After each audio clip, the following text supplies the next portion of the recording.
So, I hopefully should be live and everything should be working.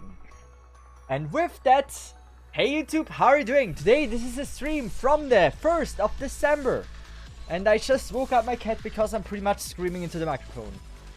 But I hope every one of you is doing fine, and today we're doing Day 1 character again. Good. Well, there isn't really much to talk about that happened, but I would like to say that let's just say, there is a few topics I really would like to talk about. And I really want to have your opinion on it. How dog shit my opinion is. Also, Mousy Mouse, welcome to the stream. How you doing? We love the Matzi cluster. Hey, what is the what do you mean? The Matzi cluster. What are you on about? What the fuck is the Matzi? Never heard that. Oh, that's her name. Yeah. We I don't know. I think if it's the same girl as we saw in 12-16, she is very hot. Like, I give you that. I first thought it's Reed. I really like her. Like, it must be Reed, right? It's like, it is Reed. Dude, Soleil, welcome to the stream. How are you doing? Ça va bien? How's Stultifer Navy's progress? Non-existing. I don't like Stultifer Navis. I don't. The thing is, like, I want to do a run here, right? On stream, I did a run. So, then we can farm a little bit. But before the run ended, I was already raiding someone. So, there was an issue about my run. Also, where's 10? I'm so confused about this. Like, I never know what I need to click on. Like, this is story, but like, je suis bien, merci. Eh. But yeah, I'm so confused about all of this. Like, I'm trying to find SN10. Why do they need to hide it? Like, it's like so hidden. Like, why not just go with the default? I can't figure things out here.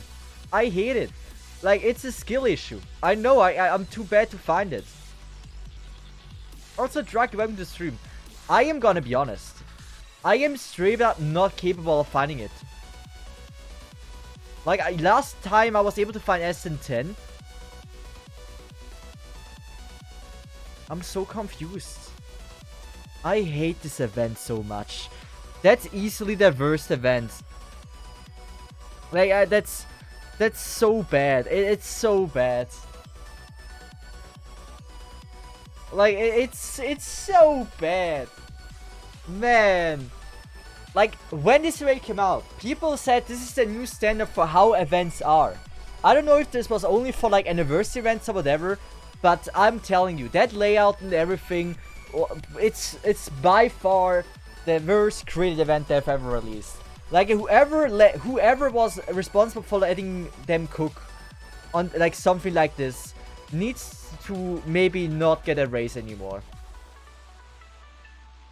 Like, it adds no value, it is not fun, the mechanics are horrible, the display is not intuitive at all, it's just confusing, and it makes grinding or like finding stuff so awfully painful. It's like confusing for no reason. Should have put it back in the oven. I think that was unsavable. Like, the way this is created, like, even if you would have put it back into the oven, like, there was no saving. Like, the stage design is okay. The enemies they had, like, the mechanics were absolutely horrible. The event design shell absolutely horrible how the event is displayed. It's just, it was unsavable. Like, even if they would have cooked it for one or two weeks, I don't think they could have been able to put something on the plate fast that at least I would have enjoyed. But it's so shit when I want to farm SN8 and I got the third. I hate, it's just not good. One of Arknet's biggest issues, layout, yes. The UI was so I loved the UI before the update. Like, maybe I'm one of the few, but the UI before the update a year ago, right, was so nice. I found everything. I am still struggling today. How where things are. Every time I want to beat a chapter, right? I want to go back to chapter 6 or 7 or whatever. I am struggling to find it. It's like, it's just not good. It's just not good. Everything else is good, just the like I'm not a fan of the newer layout in general. Like the previous layout was better in my opinion. Like for navigating through the entire game.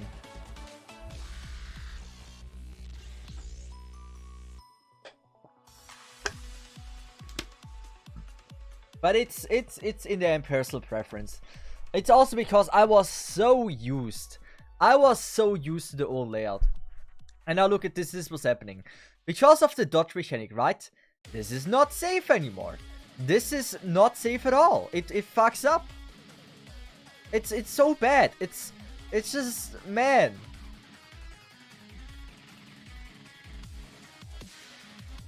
Now I'm here with a run that is just not safe. Like I can't even do anything with that. Can we do this? Can it kill? No, it cannot kill. And now with Lifu. I hate this. I don't want to do SN10 again. That's the thing. I'm not farming this because I'm just not interested in doing this stage. There's just no desire for me to do this again. For having a safe run. Because I know if I try, it will not be safe. Because there's gonna be some shenanigans again. Like, it gives me no motivation to redo this. Do I have enough of these? No, I don't. Still. Terrible. Fucking terrible. Is this at least safe? Just look at Lone Trail as stages. It was just dots and you had to read the description to figure out which stage you even play. Just overly complicated for no reason. I mean, Lone Trail itself, I wasn't really that, like, Lone Trail was okay. Like, it was still confusing, but it didn't have 10,000 clickable options that really didn't have anything. Like, Lone Trail wasn't amazing on how it was displayed, but it still was 1,000 times better than this one. Like, it wasn't perfect. I definitely give you that. Like, it's nowhere near the quality it should be, but it is at least better. Also, by the way, I realized today, I was coping the previous days, the previous weeks, maybe even already months, that the YouTube algorithm is just fucking with me, right? Today, I came to the conclusion that your streamer has now officially been fallen off. You're watching right now a fallen off content creator. It is what it is, but I fell off. I realized that was when I uploaded today's video, right? Or like my previous video in general. I put so much effort into my previous videos. All of them I tried to make super high quality. I realized that it doesn't matter how much effort I put into my videos right now, it will not pay out. It's just not, yeah, it's sad. I fell off. People don't like to watch my videos anymore. It's just, maybe it's because I don't upload no gacha anymore. Maybe it's because I don't upload tier lists anymore. But apparently those were the only reason why people watch me. All the other content that, even though it did well, it wasn't something they would click on just for that. The algorithm somehow does not show me your videos. Yeah, I was hoping that's the algorithm. I don't think so anymore. It's not the algorithm. It's just me having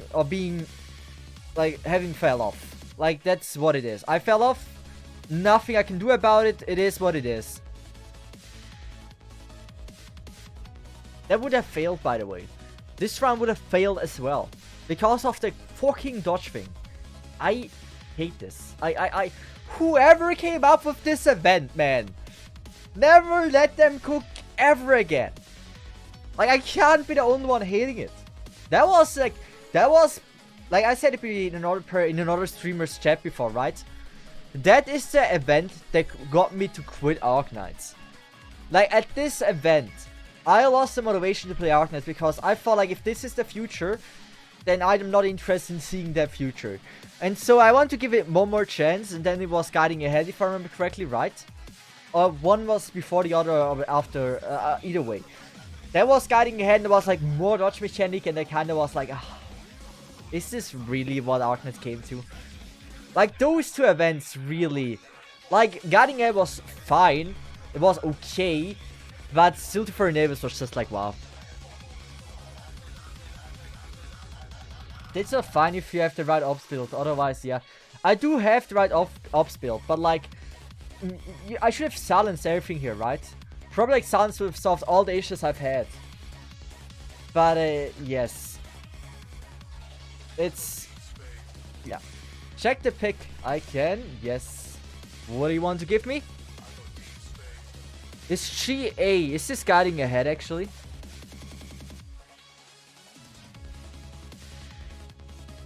Oh, what do you mean with, like, the picture sent me, Draghi?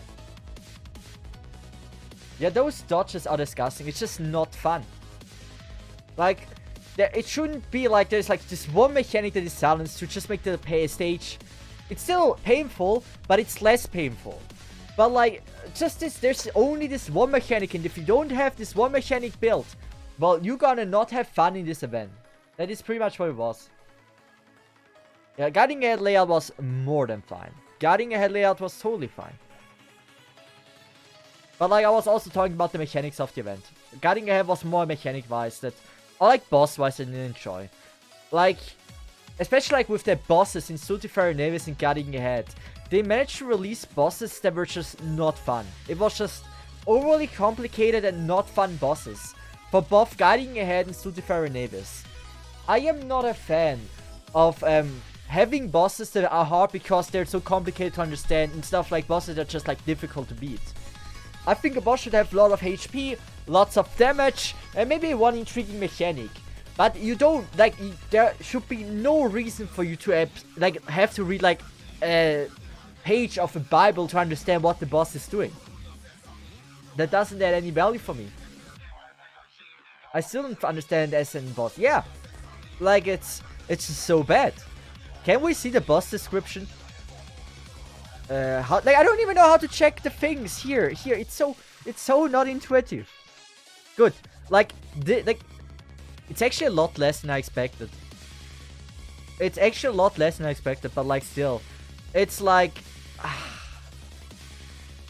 when defeat disappears for a short time before evolving into its next form, gaining the following effect in turns: gain increased defense, again gains increased movement speed, gains increased attack, life steal, consumes the remains of the Seaborn King, gaining the corresponding. It's just not intuitive. It's just, I don't know. I'm not a fan of it. Like, really. Bad event. Worst event ever created in Arknights. Like, easily. It's top tier trashiest thing they've released. If they would have never released this event, I most likely would have still been playing. Like, I would probably have never quit Arknights. I was at least never on hiatus. This event maybe take a break for over a year. That's how bad the event was. I mean, this should say how much I didn't like the event. Because I got Morgan. I like Morgan's design. I think she's pretty cool. I guess I get more potential upgrades by playing more of the chapter 12. I don't know if chapter 12 have Seaborn. They don't. Like, there was nothing in chapter Seaborn. Maybe it has like Seaborn enemies, but like, there was nothing with dodge mechanics or whatever. Chapter 12 enemies and stage were totally fine. One of my favorite chapters, actually. Like, chapter 12 is Fireman. Like, everything about the chapter was absolutely fine. Like, it started off very easy, so it was very approachable for the beginning. I was like saying, oh, it's so easy. And then, like, certain stages came that made it, like, more difficult, which I think was fire. I would also say one thing that was weird to me, right? Starting with chapter 12.13. Starting from here. Every single stage was incredible. I mean, this one not so much, but, like, every single stage from here on out was hard to play. Especially from 2.17, right? All of those stages could have been red stages. Like, the red stage itself was easier. than the freaking blue stage. Like, both of those blue stages I found more difficult than the red stage. So, I think it's intriguing that you're still going with, like, displaying some red stages that are difficulty-wise absolutely the damn same thing. Like, it's not even increased sometimes. It's just, like, they're the same. This, and this are all the same difficulty. While the recommended level is different, the difficulty of the stage really isn't. Like, that was so hard. Maybe it's because I played a niche. But, like, both of them were equal to this, if not harder. What do you mean you have to check the red stages? Wait, why do I not have an auto deploy? Wait, because I've done this, I don't have an auto? Oh. Oh. By the way, I was in easy mode. I was only doing them in hard mode, by the way. Still, like, you have to check the red. You mean they're not harder? Like, I'm gonna be honest. Red stages are not harder. I mean, if you went PRTS, yes, they are harder. But like, red stages are like symbolized like this in red. They're not harder. The fact that they make me hate Chapter 12 is the reason I love Chapter 12. There was nothing I hated about Chapter 12. Like, I'm gonna be absolutely honest about this. Entire Chapter 10 was just so well crafted. Like, the stage design was fire. The mechanic was unique. It wasn't my favorite mechanic ever, but it was unique to an extent where it was unique but not annoying, which is a style I like. Then, like, stage design, like how the pathing was, right? Look at this. You were given a choice. You can break the blocks, or you can just have one choke point.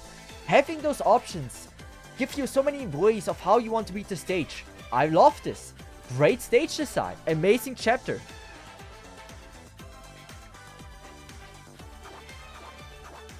But by red, I'm not talking about hell stages. I'm just talking red stages about like those that are symbolized as red stages.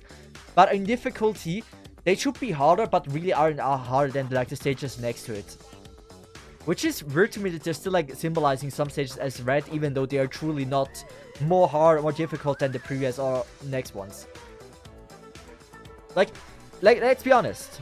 This red stage is 10 times easier than every single stage starting from Yawn. It's just how it is. So symbolizing them as red stages is so weird to me. I mean, a mechanic I hated were the civilians. The civilians were dog shit.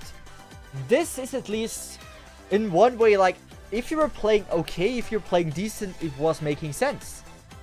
It was absolutely making sense. Day 1! Hey! Drag it shop!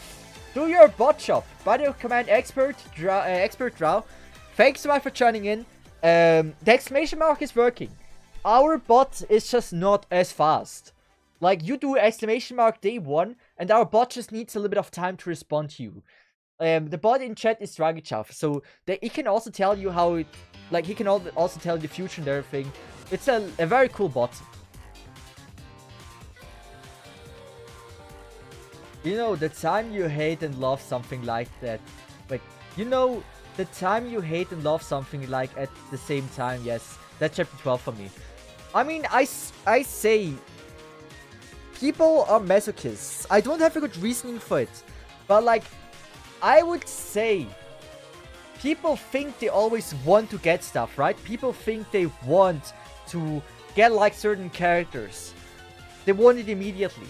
Even though, to some extent, they think they want it. But, like, I will tell you, most people will be way more excited if they get a character. Like, for example, if there's, like, a daily free pull, right? They spend all their pulls, right? Don't get the character. If they get the character at the very last daily's free pull, they will be so much more excited and stoked about the character than they would have been if they would have gotten it on day 1. It's not the majority. It's not everyone. But to some extent, this is true. People think they want it immediately, but if they don't get it immediately but get it later, they are so much more stoked about it. That's what I believe in. I might not be right about this, but that's what I think is correct.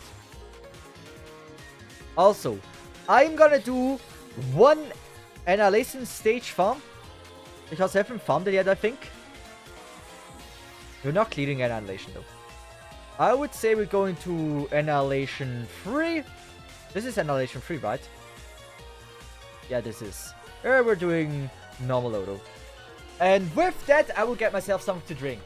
I have a topic for you that I talked about yesterday for about 2 hours in my Discord. I even said some very interesting stuff. Some very cancelable stuff. But I want to know your opinion. So I'm gonna get something to drink and you can already think about what you want to say if we're talking about this topic. The topic is gonna be, what is PvP? I talked about this for like 3 hours or 2 hours. It's insane how long I talked about it. So I want to argue with you what it means to be a PvP game. But with that, I'm gonna get something to drink. Also, Dom, welcome to the stream.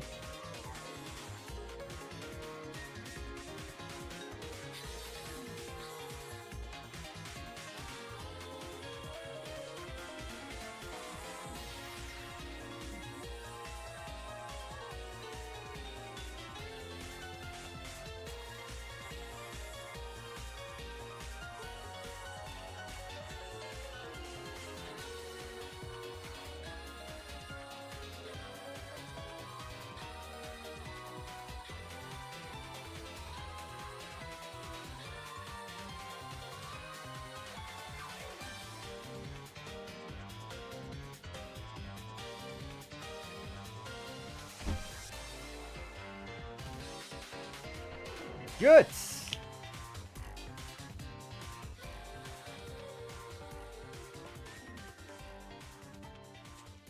Now, what is PvP? That is something I talked about so much in Discord yesterday. Because I never thought about it. But like, it's for you. Like, I want to know just your opinion. Is for you, for example, Clash of Clans a PvP game? I'm just genuinely curious. This is a topic I want to know what the majority agrees on. Because it might not be what I agree on. Which is fine, then I will change my opinion. So Clash of Clans is PvP, right?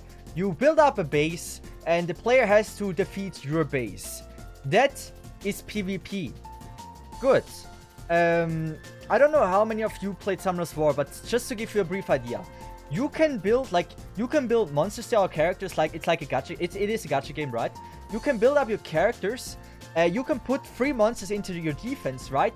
And someone else can attack your defense, but the monsters are not controlled by you when you fight against them, but they're controlled by a bot. Is this still PvP?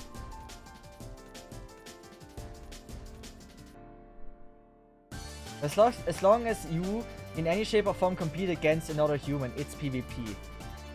Good. This is still PvP. I think I had so many good takes. Good.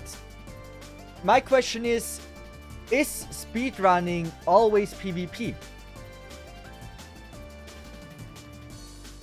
Or is just speedrunning PvP?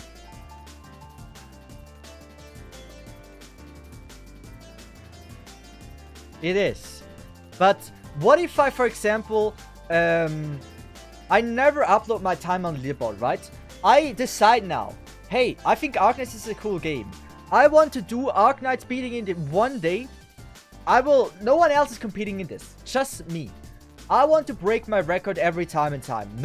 You're the only one doing this. Is that PvP? You're just trying to break your own record. That's, like, it's not really PvP, right?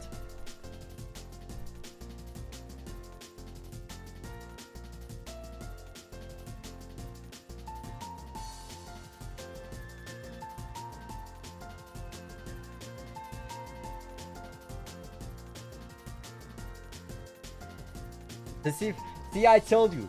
We're still talking about it. Well, you can all you can all it PvP since you're fighting yourself. But like, is PvP... We talked about this. That was the exact argument we had yesterday, right? Is fighting against yourself PvP? So, if I challenge myself to always a harder Sudoku, is that a PvP? So if you're playing against yourself, it isn't PvP. So, in other words, if you beat the high score, or if you try to beat the high score, for example in Pac-Man, right? Is that PvP? If you, not your own high score, but someone else's high score. I believe there's no definite answer. Because you're not, like, this is outside of the actual game. For me, Pac-Man high scores, Donkey Kong high scores, or whatever. While you compete with another person, this is not player versus player. Unless you both have an arcade machine stacked against each other, and whoever gets the highest high score in that run, then it's PvP. But if it's just who gets the highest high score, for me it's not PvP.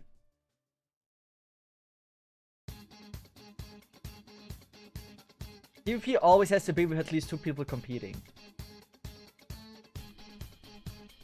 Like, we talked about this so much, because for me, I won't consider a game PvP just because of a time or a high score, while the thing surrounding it outside of the game is certainly PvP, getting the best time, beating the other person. The game itself is not PvP, even though you can make it PvP. For me, speedrunning is not PvP unless you try to beat someone else. For me, speedrunning is single player. Like, if I try to beat a Mario game as fast as possible, if I'm not comparing myself to another person, it's not PvP. As soon as I make it to be PvP with, like, submitting my scores and trying to beat other players, then it becomes a race, competitiveness. But the game itself is still not PvP. What Hinabu's run isn't in the Arkhan speedrunning, just checked. We never had a category for this, because no one... I don't think we had a category for this, or at least we deleted it, right? It could be we deleted it. If there's no one competing, like if you're the only person competing, there's no player versus player happening.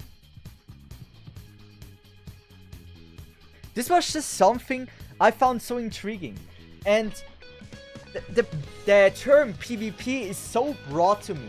Like, I made the joke that PvP yesterday in the chat, right? I made the joke that PvP doesn't equal PvP. For example, what I said before is like Clash of Clans, right? You all said it's PvP. But there is a difference between a PvP where you play against real time against another person, like in Rocket League or Valorant, than a PvP where it plays against someone's base or defense that is controlled by a bot. That is, for me, not the same thing. Well, it is PvP, yes, but it's like PvP against the bot or something. It's like, it's so weird.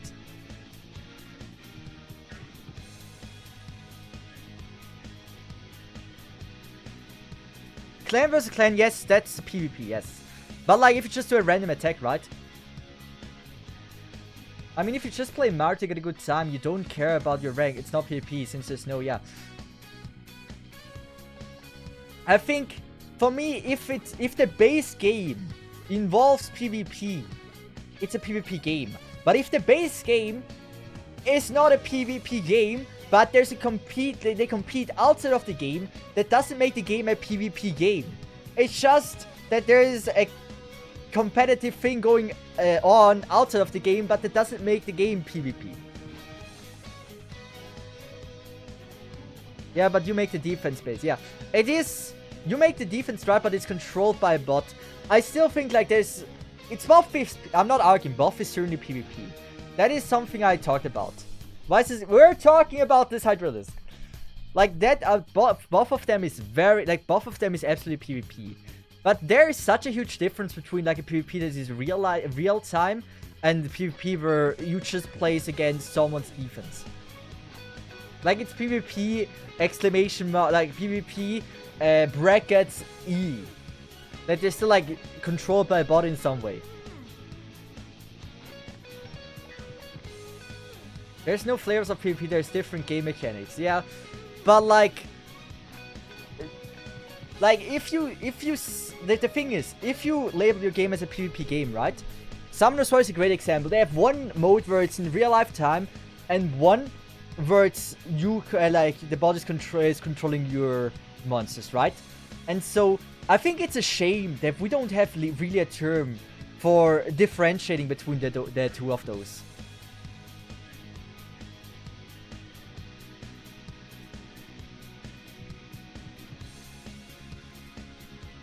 People have different ways to see what makes a game PvP. I mean, as long as there's competition, it maybe can be considered PvP. I don't know, man. It all depends on the person that you ask. That's what I said as well. I don't think there's an indefinite answer to it. I think it comes only down to views. The Darkness PvP event was pretty nice. The one from Langman Dragons, I assume. I can see that, yeah.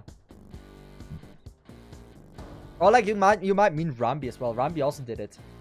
Rambi, by the way, I'm just curious. I never watched a run on Langman Dragon, right? I never did that. Arknights being I'm genuinely curious. You gotta tell me. Man, I really fell off. My video is not even getting recommended here when I type in Arknights Bingo. What the fuck? So, Cesith, because now I'm genuinely curious about this. Let me go with internet. This one, and this one. Don't see anything yet. Good. I made a while ago, right? A video with Rambi, where we did a bingo race, right? I wonder, did Langman Dragons do it with the exact same rules? Or like, how did Langman Dragon do it? Where's the Rambi video that I did? The Rambi is such a nice guy. Where do we have the bingo thing? Ooh, it's been a while. Here. So, bingo lockout races. Something very common in other games to test who is better at the game. So you create a new account, like what I did with Rambi, right? We created a new account, right? And we tried to speedrun it as fast as possible. How did Langman Dragon do it? We can actually watch it. Langman Dragon. I'm chilling. Like, I don't know. Also, 6-hour stream is wild.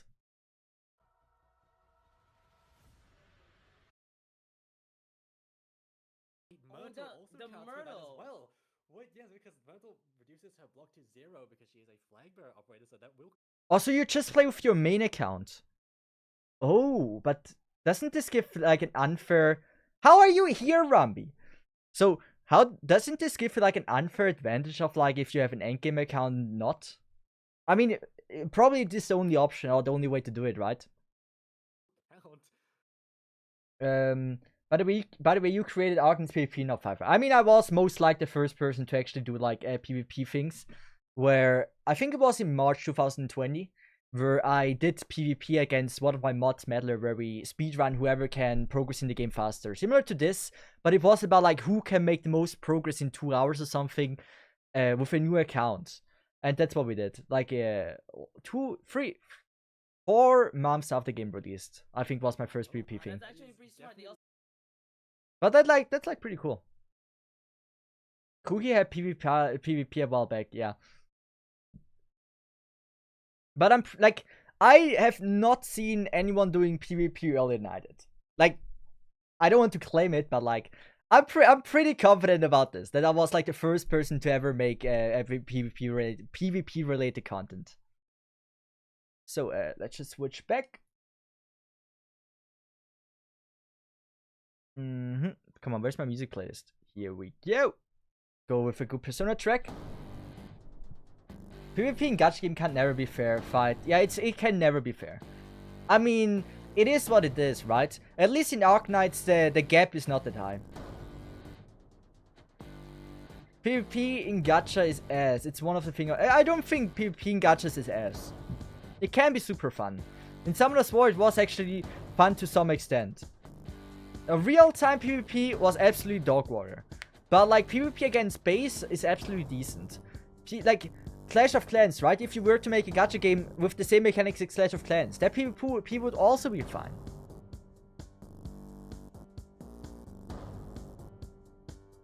Like, I'd say PvP in a gacha can be fine, but it shouldn't be the main thing about the game. Like, for me, PvP is like a side aspect of a gacha game. If you make a gacha game where PvP is the main aspect, it's just you spend the most money, you get the highest rank. And then it's like just a question about like how good your skill is. But the level of entry is like, if you spend $50,000 onto your account, you probably have enough, you spend enough to be able to compete with other people. If you don't spend that much, that amount of money, you will most likely not be able to.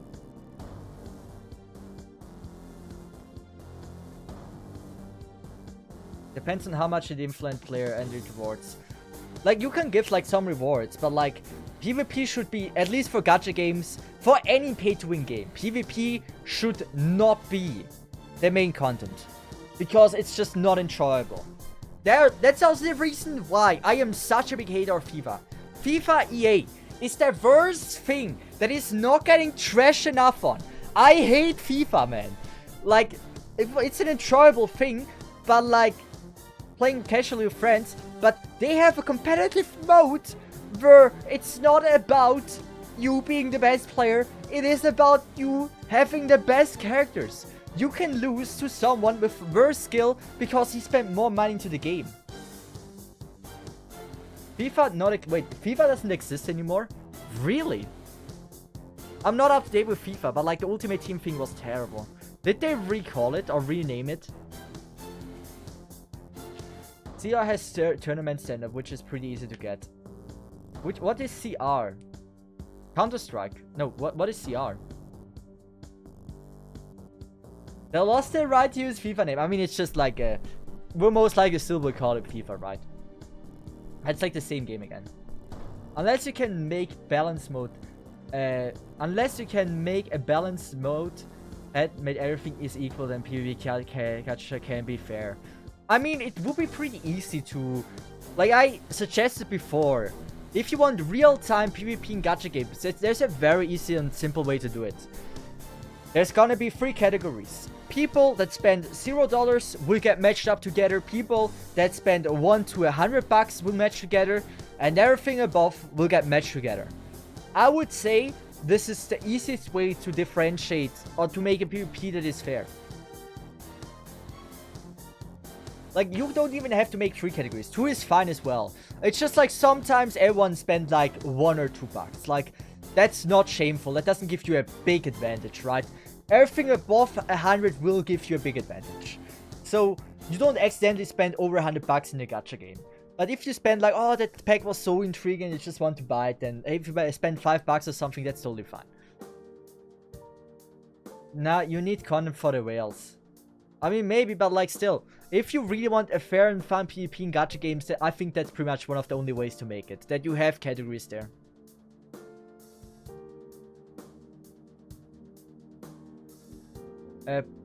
Problem with FIFA, no, it's not even the loot box. It releases each year without changing. Yeah, that was also something I complained about a lot, right? I made an entire video talking about it. I was going on about like how it's the same game every year. No changes. Same bugs over and over again. It's wild to me. It's just wild to me that they get away with it for so long. Like, kids are dumb, and I was one of those dumb kids. I think we should, like, I'm absolutely up to donate for more education for our kids, that they learn earlier that you shouldn't buy this stuff like that. Gacha and PvP is just never, Gacha and PvP is just never really can be fully fair together. It can never be fully fair, but it can be made in a way that it's fun and fine. Not gonna lie, I've won around $150 from Agnes giveaways. Damn, you're doing fine. Have you gotten anything from me? Now I'm genuinely curious. Did I buy you the monthly card? I don't know. I don't know. Did I buy anything on your account before? I did pay for on some people's accounts some certain packages.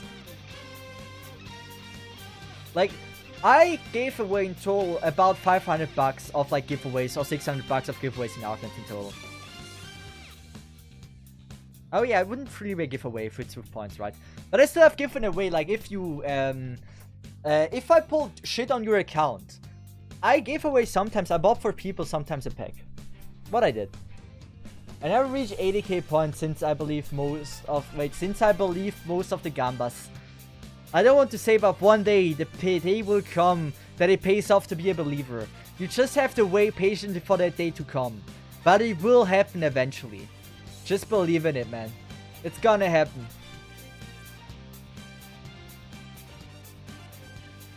But yeah, I found this to be a very intriguing subject about like the PvP thing.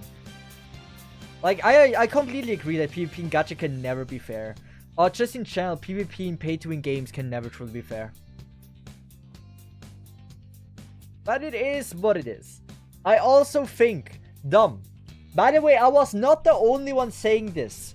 The perception of what is PvP comes down to the person you're questioning.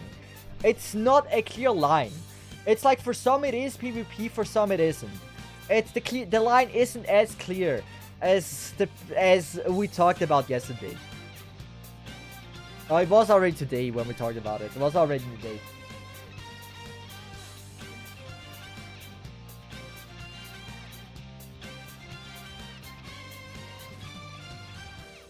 Also, why am I doing annihilation? I'm glad the freaking run is safe, but why am I doing it? I still need some Arundum, but like still, we could also start with like chapter 12. Also, by the way, beside Mom, this would actually be a team placement of like only day 1 characters. But this is an old run before we were doing the niche. It's fine, I'm not redoing that. I'm too lazy for that. Gacha for me is just a cost for getting sometimes fine game with long-term support for free. Do need to dig from a lot of shit gacha games to find good ones. Like, I just uploaded a video today. If you haven't seen it, please watch it. YouTube algorithm freaking hates me, doesn't recommend my video anymore. Plus, I fell off anyway, so any support is good support. But I talked about it recently, and I think you have a very good thing here. I didn't touch on it as much as I should have, but like I said, gachas, a huge advantage of gacha is also that they're like completely free. Like, gachas are completely free game. You don't need to spend any money, and you get a game you can play for I don't know how many hours for free, like for an infinite amount of hours. You get so much content, so much support for so long, so many great outside content, right? Concerts, events, contests, stuff like that for absolutely free. You can participate for free. Never in the entire process you were ever forced to spend any money in the gacha game. You get so much content for not spending any money, which is a huge advantage for gacha games. And unlike normal games, you won't have to pay any money to test it out.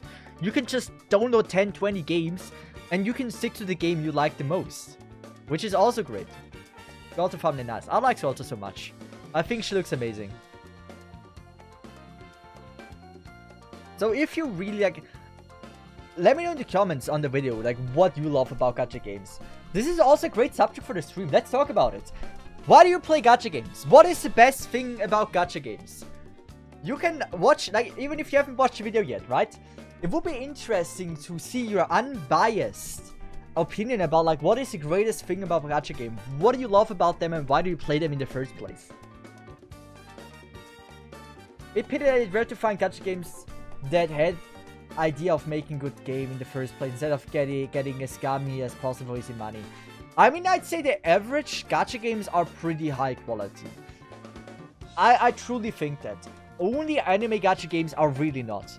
But most games like that get like some kind of hype, right? Are very decent games. Like Genshin is a very decent game for something you don't have to pay anything. Arknights is a great game for something you don't have to pay anything. Blue Archive is a great game you don't have to pay anything. Banishing Grave Raven, Aether Geezer, Alchemy Stars, Sino Elise, Revived Witch. Like, so many games that did get some attention, right? Like, they just get a minor hype. Usually are really well made. I don't like a lot of other gachas, but Arknuts has more consistent quality than anything else I play. I mean, I'm also I currently realize that I am starting to be a little bit more skeptical about the gacha games I play. It kinda is. Like, maybe it's because I'm getting older. I don't want to say I get wiser. Certainly not. But one thing I do have is, like, when I promote a gacha game, right? When I play, like, when I upload a video about gacha games, I kind of feel unhappy. I kind of feel bad. It's not unhappy. I would say guilty is not a thing. What is a good verb? I feel in the wrong. I feel like I'm doing something that is morally incorrect. It's just because, technically, if I make entertaining content, if I make Arknights, if I make content for Arknights and people play Arknights or start playing Arknights now, right? I am responsible for maybe possibly a few people already spent $10,000s into a game because they gamble addict. Maybe I'm responsible for people that have already went broke, that are homeless now because they couldn't hold themselves back from spending money in gacha games. There's something, like, I just recently really thought about it. That I just recently came to this conclusion that, like, man, what I'm doing is absolutely scummy. And I wasn't sure, like, how I should progress from this. Like, I enjoy playing gacha games. I think gacha games are fun. And people that are able to restrict themselves from spending money in gambling addictive games, I don't feel bad making content for it. But, like, there is not everyone that can hold themselves back, and if I get someone into the game that maybe can't hold themselves back, I might, like, it's their responsibility to use the money the way they want, right? I'm not responsible for this. But, like, I was partially a reason why they got into it in the first place, and that kinda is a bad feeling. I don't spend money, I don't spend on gacha itself, but I spend on skins. That's absolutely fine, man. I even spend money in gacha is totally fine. You get a freaking game for free. Spending $1 or $10, like $10 per month in a game you play for free, it's like paying $10 for a subscription that, like, for example, World of Warcraft. There's nothing wrong with that. The problem is when people start to spend hundreds of dollars. Like, there's no shame spending money for something you enjoy playing. It's almost like scummy if you play a gacha game and never pay a single dime to it, because you get free content for so long and you don't have to spend anything. Like, scummy is not the right word, but, like, how I say this, it's like, it's not a bad thing to support the game you spend so much time in.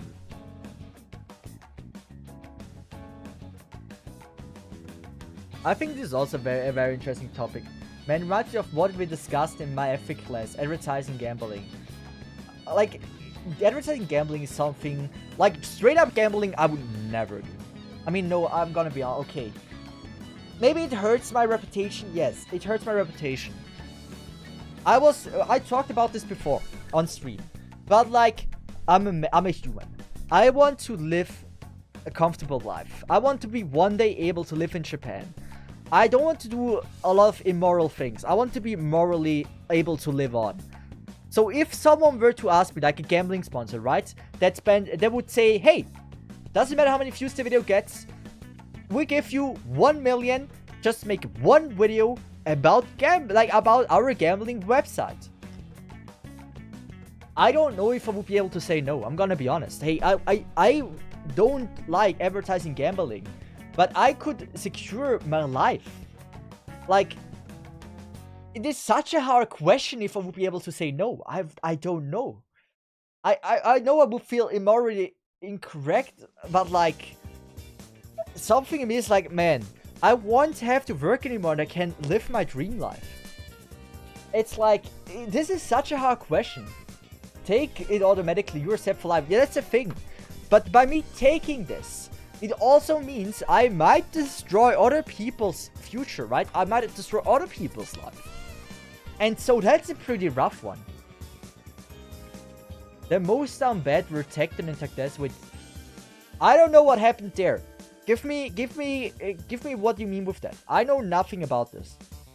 I don't honestly take it. The thing is, I think so as well. Yes, you always say to streamers, don't take gambling contracts. I mean, yes, if you're already rich, right, you shouldn't, right, really. If I would be already rich, I also wouldn't take it. But, like, if someone is just working a normal job, right? And they get this offer. I would say I can fully understand why anyone would accept this. I don't think anyone should be blamed for accepting such an offer. You can't expect anyone to be a saint, Jesus or whatever, to decline their entire life, to secure their entire life, right? You can't blame someone for doing that. In the first place, it doesn't have an immediate effect, so they won't even see that they like did something bad. Plus, it might not even be so like it might not affect anyone at all. Like maybe everyone sees that and it's like, oh nah, not mine, and then it wouldn't have affected anything, right? 2 years ago or something, caused gacha. He was 2k in debt. I know, Tak. Nah, I'm not saying much about this. But I say I do know some content creators that are very irresponsible with their income that got them in very dipshit situations. And, you know, I'm the person, it's your fault, right? If you are gambling addicted and you spend the money, there is no one else to blame but you. It's very simple. The only person responsible for this, that this happened, is you. But it's not like they're criminal or whatever. They have an addiction and they need help to fix it. If you smoke and you smoke your entire life, you're addicted to it, so you can't get out of it yourself. Not everyone can do that, and they need the support. It's not like it's their fault they're addicted. So it's not something shameful if they got into debt because they're gambling addicted. It's just they were not as lucky that they had the help they needed around them. Maybe someone didn't spend their entire money on like gacha games or whatever because they had at least the people around them that helped them to make the right decisions. But not everyone is blessed with this. And so I will never ever trust someone being addicted to anything. Like if you're addicted to drugs, maybe your life has been so shitty, right? And you want to at least feel the ecstasy one time in your life. And cigarettes couldn't give this anymore. Trying it out one time to just see how it is and actually being able to be happy for once in your life, if it was so depressing before. It's not something you can hate people for. And then eventually become addicted and they have no way of coming out.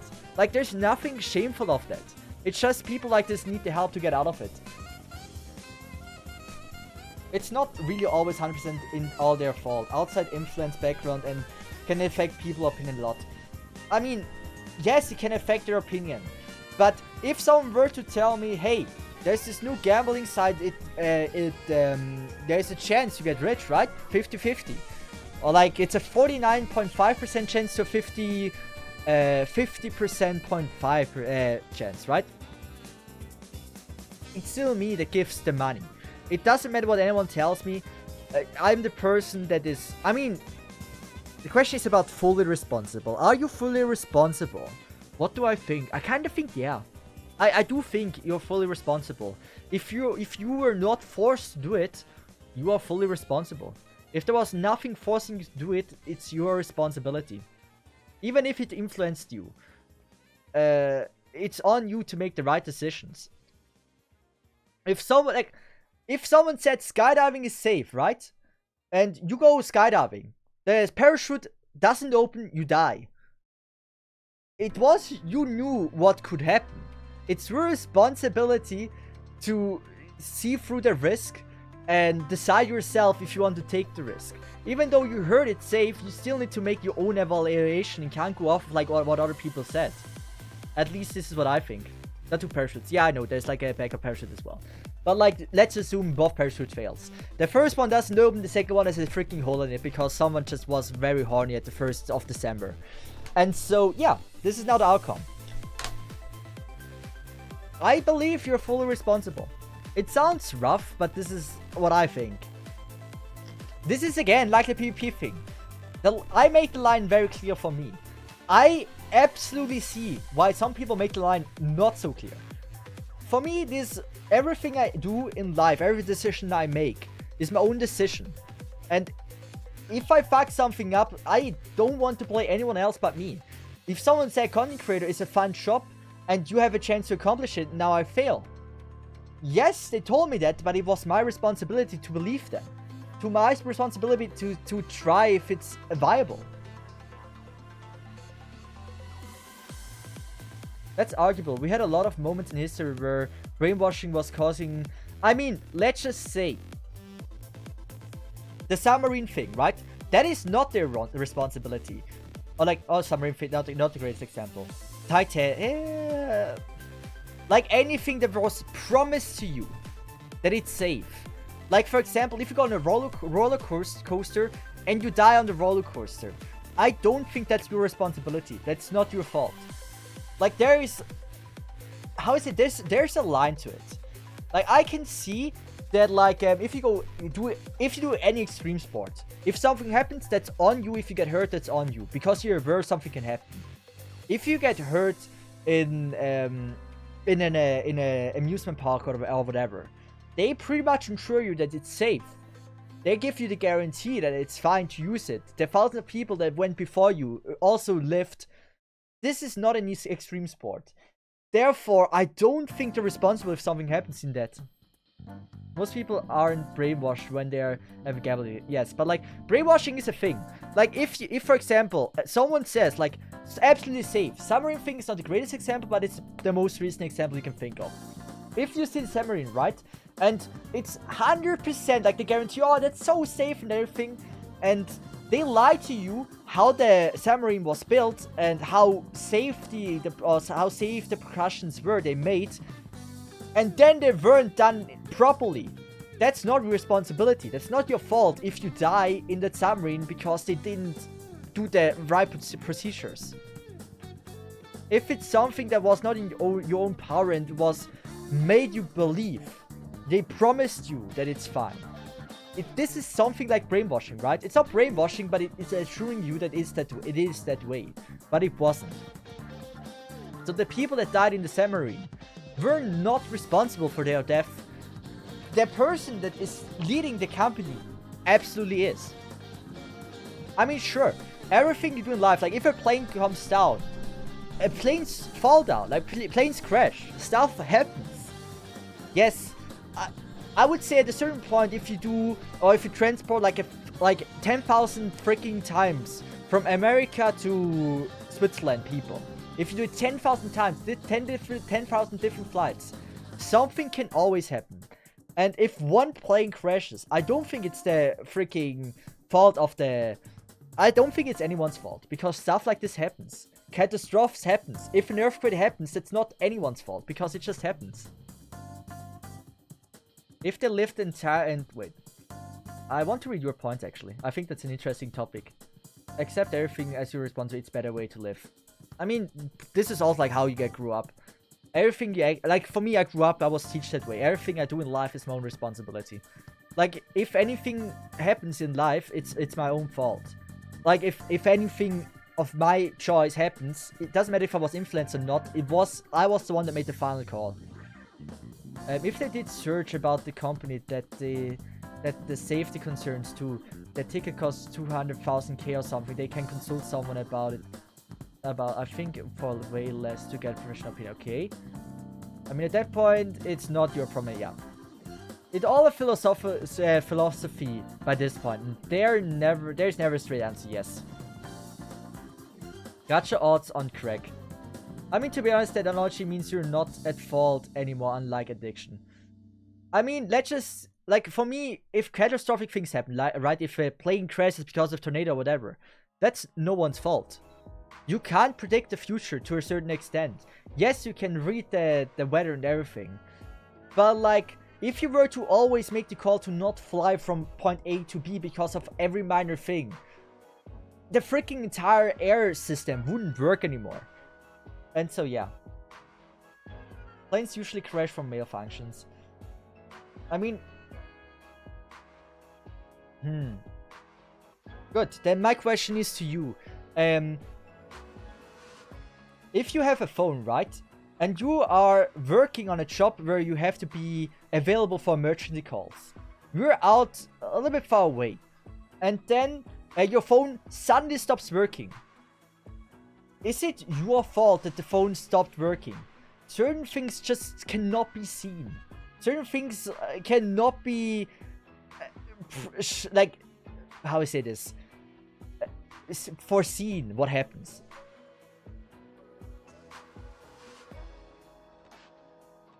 SMH, only one phone not prepared. Yeah, but like, what if you have two phones and it happens on both at the same time? The odds are low, but if now both happens, right? You had two phones, both of them died at the same time for no reason. Good. Is it now again your fault? You did everything you should have done. Two phones was more than enough. The odds of dying from a plane crash is negligible compared to the same with road accident. Yeah, it is. It absolutely is. I'm afraid of flying. I hate flying.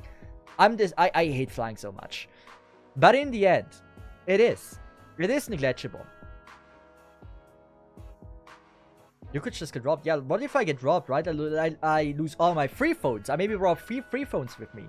Should I have been prepared for being robbed and now I can't that I can't get the emergency call anymore? You know, it's like to a certain extent, it's just like you cannot, like I can do only so much. You can have the best the best planes ever. Eventually there will be things going under radar. Humans do mistakes. You can never trust anything ever. Eventually something will break. There's a reason why most of you don't have a phone that are 10 years old. I would even say the majority of you guys don't even have phones that are 4 years old. Even though they would be, to this day, probably more than fine. I mean, actually, maybe you have. Maybe the majority of you actually have.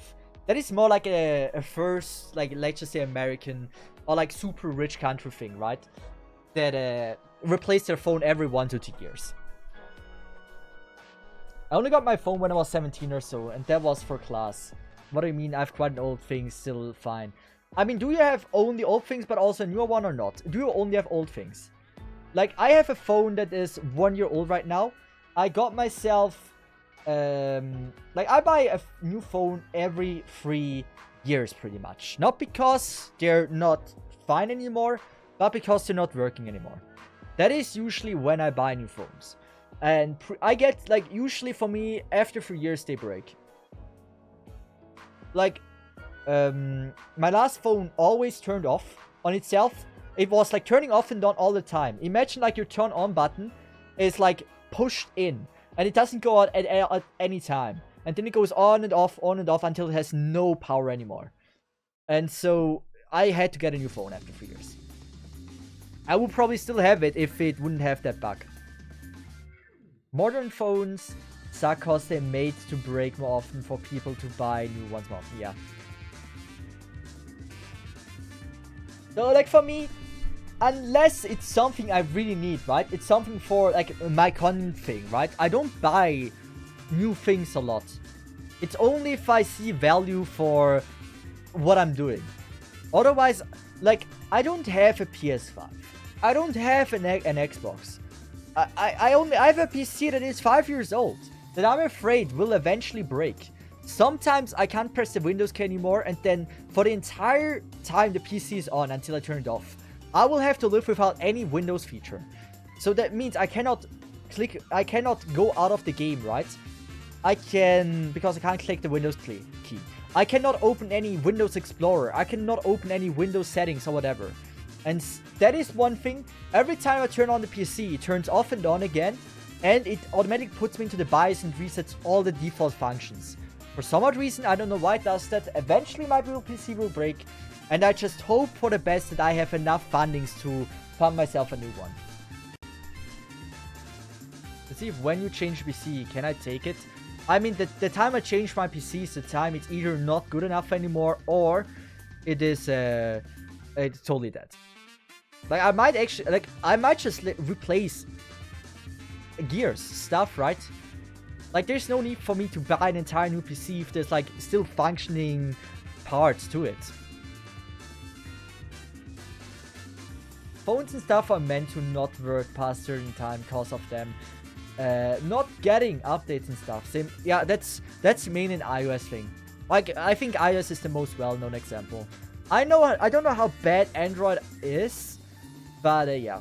Also, by the way, I do have still old phones that are working, right? I'm not saying I only bought new phones when my phone was absolutely completely broken down, that I couldn't use it anymore. I bought a new phone mostly when, for example, the power wasn't strong enough anymore. So I have a phone, right, that I can only use if it's plugged in. If I don't plug in, it loses faster power than yeah, it uses faster power than it charges. Wait, how was it? No, I can only use it when it's charged. As soon as I unplug it, it loses power. You can count it down how it's losing power. And so, it's really bad. Like, then I obviously also get myself a new phone. It's still usable, but obviously it's not really usable for what its purpose is. I can tell you that Samsung... I don't have a Samsung anymore. I have a Nubia, Red Magic, a gaming phone. They're pretty fine. Liking them. Very cheap compared to what Samsung and iOS is, or like iPhone.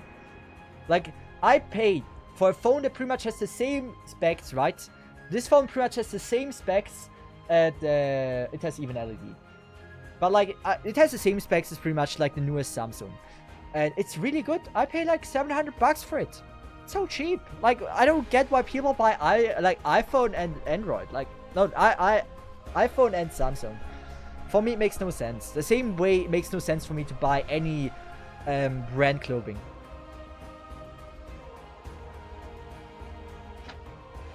Like, yes, you want to look good, but like, I will never get myself an expensive car for no reason. I will never get myself clothes that are expensive just because there's a brand on it. I will never get myself a phone that is just expensive because it says it's from iPhone.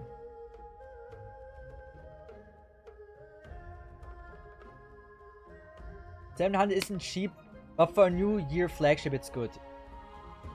I don't want to make advertisement for the thing. I bought it, though, with, like, extra storage. So that's why it was, like, I think 700.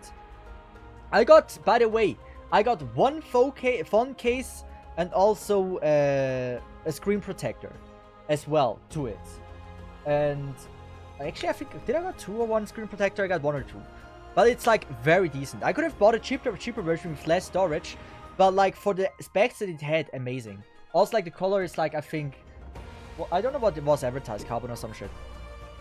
I can check how expensive actually it is right now if you're curious. If you were to buy this right now. Nubia Red Magic. Do I have the 8 or 7? I don't know. I don't care about my phone. As long as it works, I'm happy. I don't know what phone I have. Is it the 8 or 7? I think it's like the 7S Pro, I think. Ooh, I don't know that shit. Do you know what phone you have? Oh man, it sucks. Good. I think it's... Do they still sell mine? Wait, I don't think they sell mine anymore. What a scam. Did they... Wait, do they? Red Magic S Pro, I think that's the one I have. Right now, mine is 630. The newest phone from them.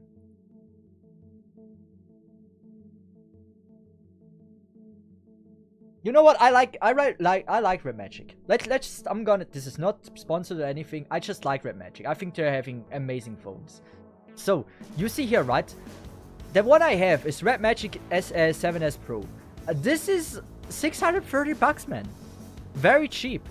If I go and go Red Magic 8S Pro, the newest one, that is 650. Like, that's their flagship. It's so cheap. They get a new phone. I saw before that they get a new phone, so that's why they're so cheap. But like, still, they are very obtainable. Like, it's not something that is overly charged. Like, let's just look. 650 for the newest phone of the Red Magic right now. If we go to the... What is the newest iPhone? Is it iPhone 15? iPhone 15 price. iPhone 16 Max. That's their absolute flagship thing. It's $1,080. It's actually in francs. It's like 1,100, right? That's insane. Like, that's a price difference of like $400 for a phone with the same things in it. Like, yes, it's an iPhone, but like, beside the camera, iPhone isn't really much better. And Nubia has also many great features beside the camera. I liked LG back then because of the curved screen. I hated their curved screen so much. When Samsung came out with, like, I think it was called Edge, right? Samsung Galaxy 7 or 6 Edge, right? I hated this. I hated the curved screen so much. I love... Maybe I still have my old phone. I actually know where I have my old phones. Actually, I know where I put my old phones.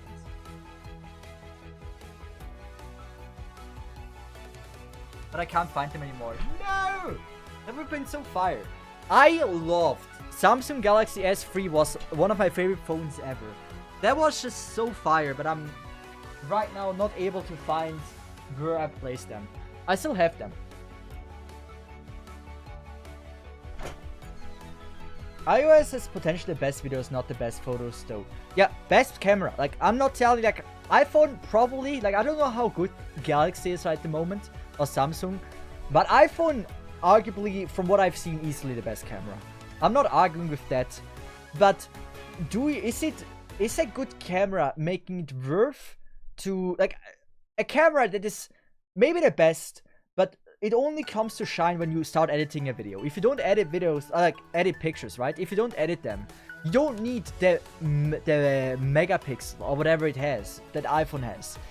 For like, if you're just a casual photographer, then you won't need the camera that iPhone has. There's no need to buy just for the camera that non-plus ultra. I think both of the quality of cameras are probably indistinguishable between Samsung and iPhone. Maybe it's like, default-wise, iPhone is better, but I don't know. This is only what I hear. In the end, I don't really care about the camera. I never cared about the camera. It's about what's on the picture. I don't need to make professional picture. When I make a picture, I'm like, oh, wait, oh, that was such a cool time. I'm never like, wow, this picture is such a shitty quality. If only I would have had an iPhone with like this 5% better sharper quality. Never once did I think about this. The only time is like when, for V2 model, right? An iPhone is amazing for great face tracking. The only thing that is said that my phone doesn't really, I mean, I never tried it, but like iPhone is well known for great face tracking. Most professional VTubers use an iPhone for their face tracking. That's the only reason why I would ever consider buying an iPhone, because of the great face tracking. An interesting thing someone mentioned I saw was the camera. If you're buying a phone for that, you might get a cheaper and... Wait. An interesting thing someone mentioned I saw was the camera. If you're buying a phone for that, you might get a cheaper and a good camera. Yeah. The camera I'm recording right now, like, the quality of this camera is fine, right? I don't have the best lighting for it.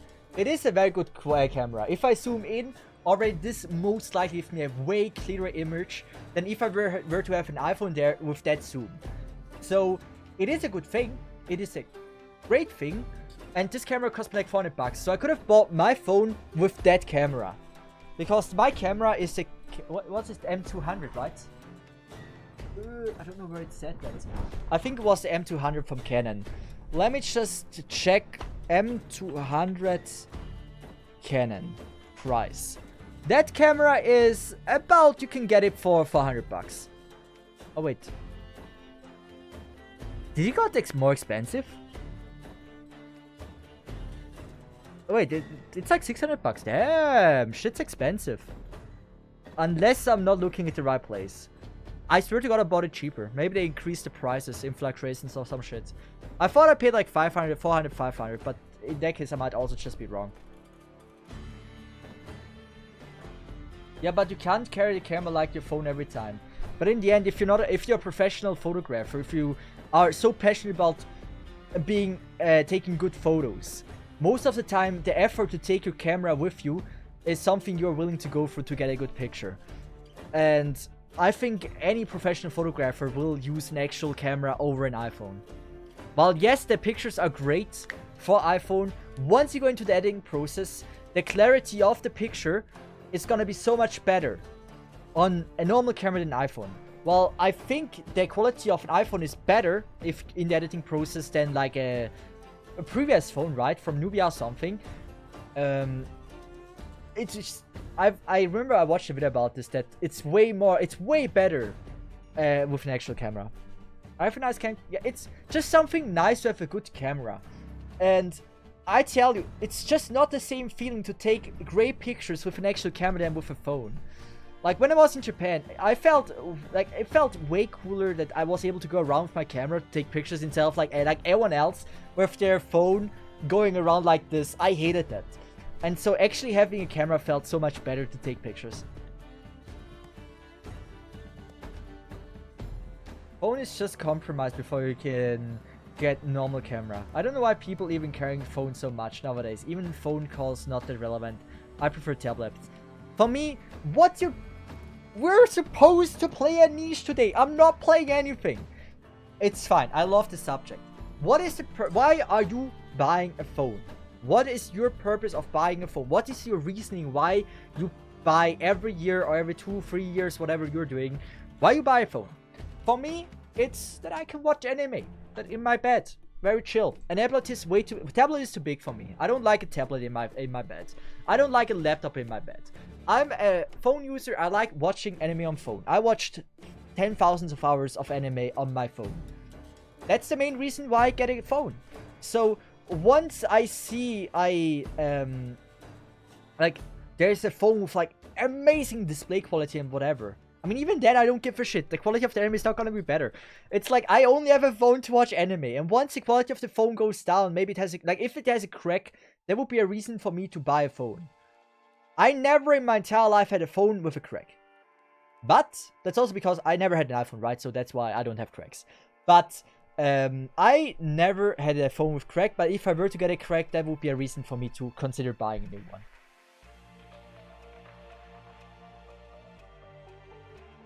That's a thing. I don't buy phone. It's small and less powerful.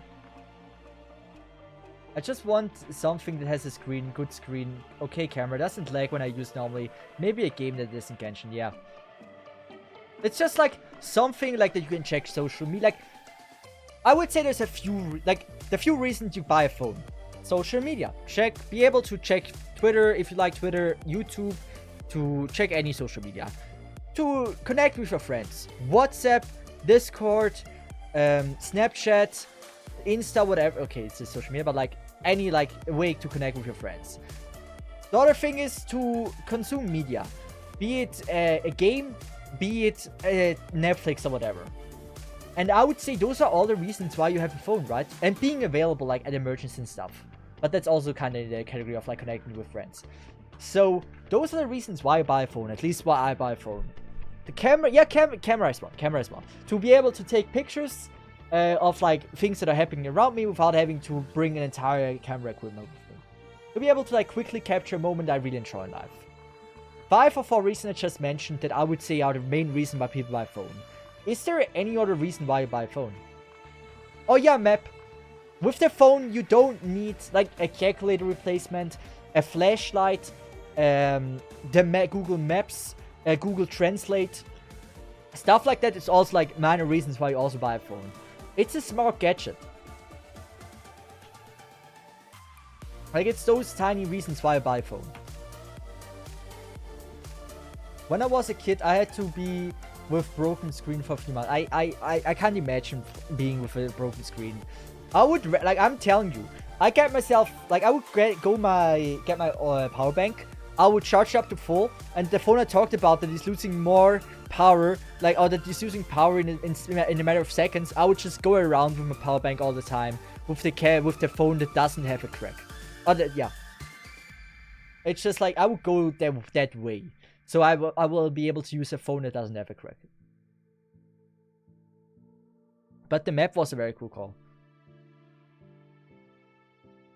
Yeah, for me it's not. I really like Hydrilisk. That really says more about you than me. But like, size doesn't matter, man. Like, it's how you use it. I really like.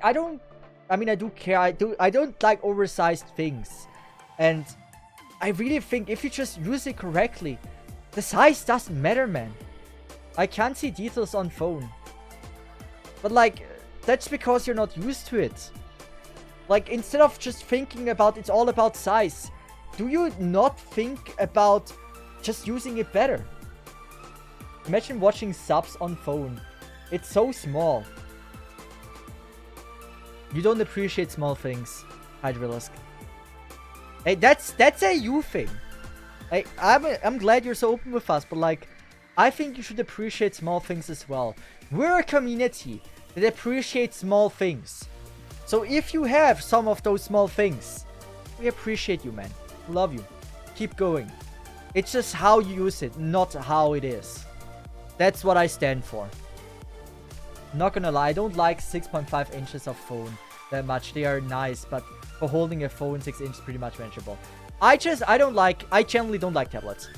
I'm also not much of a laptop fan. I have one. I bought one in Japan for me to be able to edit some videos in Japan. And also when I'm traveling again to Japan, that I can do work, that I can write scripts for my videos on the laptop, so I don't have to be always in my room and never getting fresh air. Therefore, I bought a laptop. But in general, I'm not a laptop fan. I don't really like laptops. You have even small things called smartwatch for time. I have a smartwatch.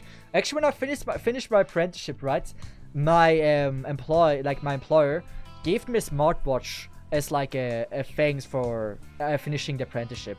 That was a common practice at their place when you are able to finish the apprenticeship.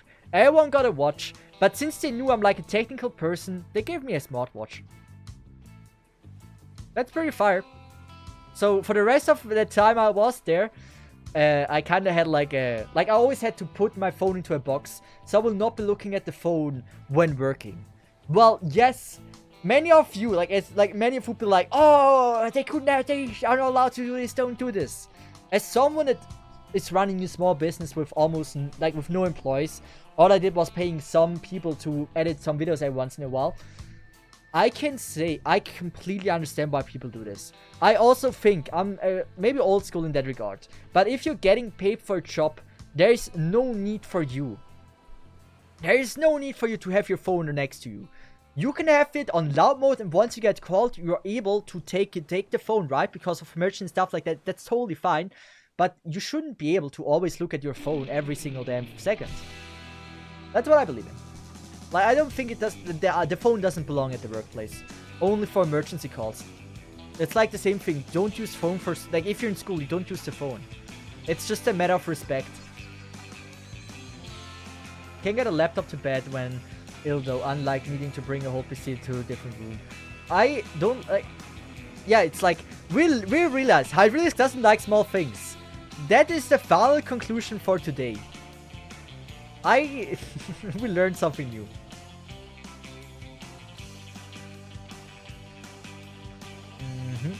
Also, by the way, is the bot today working? Yes or no?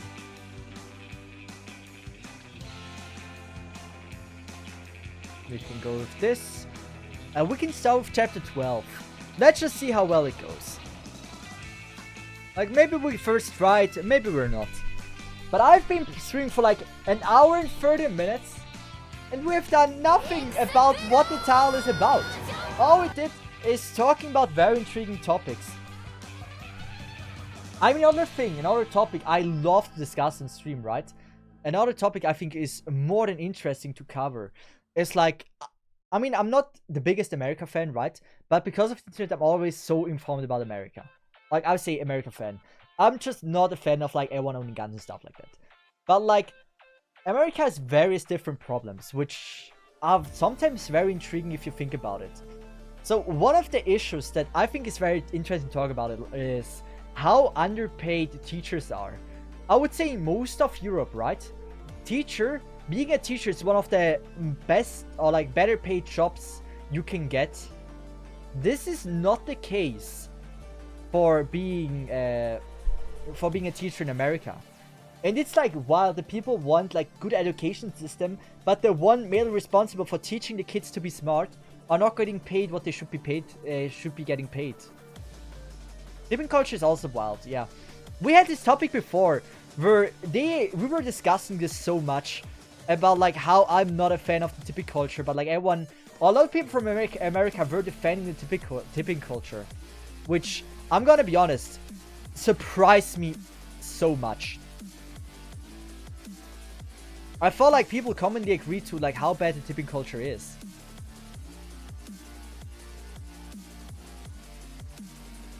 Damn, okay, we're already leaking.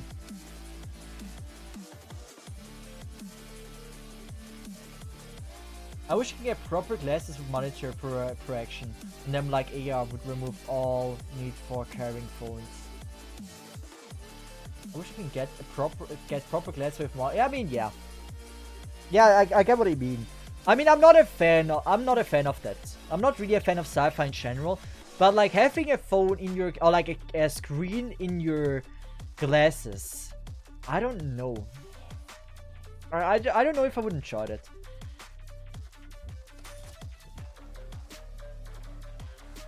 There is mandatory for a good service. I mean, in the end, like, it's like interesting how America and Japan is the complete opposite.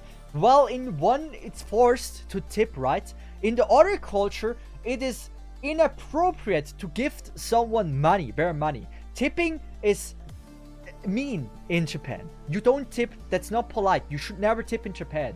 Unless you do it in an envelope and then like very nicely placed and whatever. Then it's like fine.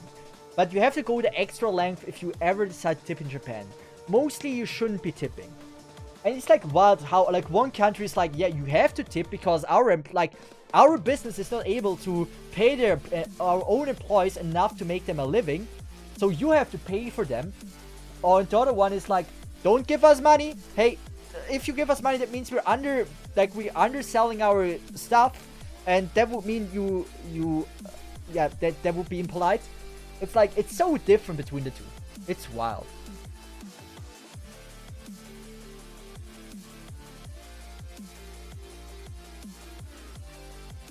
I mean, let's just go with that. There might be some Americans here that are now afraid to talk up. We're gonna make a poll. Poll that is anonymous and you can vote whatever you want. Do you like American tipping culture?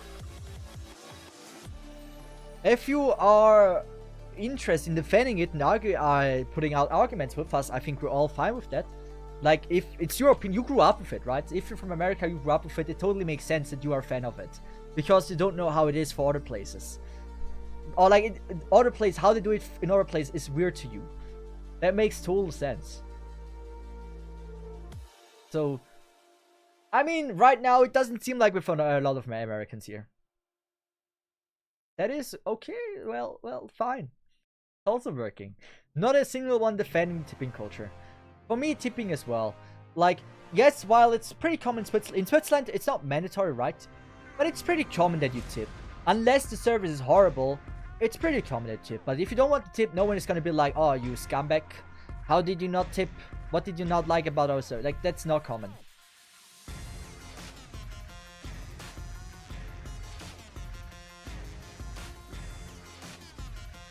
I hope this is now safe. I mean, we have Lapland. We're gonna do this because they are dealing quite some damage.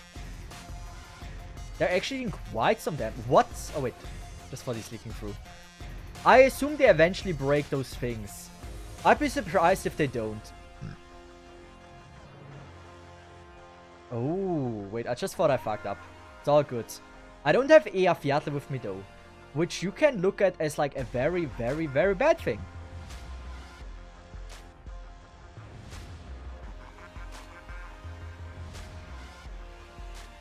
Texas and Silver Ash or Estelle would be someone I would appreciate getting right now. Also, I have the wrong Axial skill because of the thing. She kills it, yeah. Fine. Should we go with Estelle? I like Silver Ash a little bit more.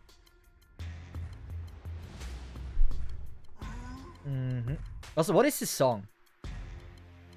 What is this song, man? But yeah, it seems like most of us agree with our takes if it comes to tipping culture. This is not the boss, right? We're fine.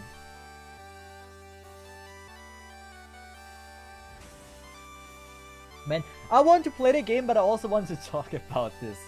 I actually had a conversation about this with my coworker last week. I feel like it's just built in how we see business like restaurant and delivery service that have tips. I mean, in the end, I think most understand where Europeans are coming from when they are trashing American tipping culture, when they say it makes no sense that someone employs someone but is not capable to pay them a living wage. Then they shouldn't be allowed to be employing them, right? Because if you employ them, you should be able to pay them a living wage. So expecting the customer to make up for that is a wild thing to do. But like, if you were always going up for this, it makes sense that it was always the way it was, right? Why changing it? Also, I think I'm dead. We do this. We're gonna go for Stell. We're gonna go with Exia. Ooh, they have invincibility. Oh. Well, Gravel here. I don't know if it's enough. I think Estelle might actually be fine.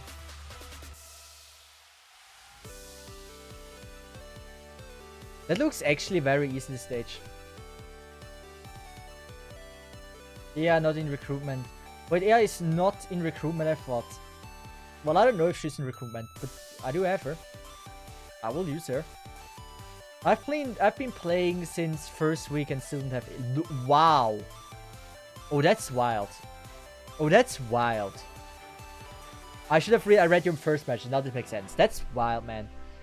Hey, eventually she will be in the gold certs and you can go get her. That is pretty cool. I like it.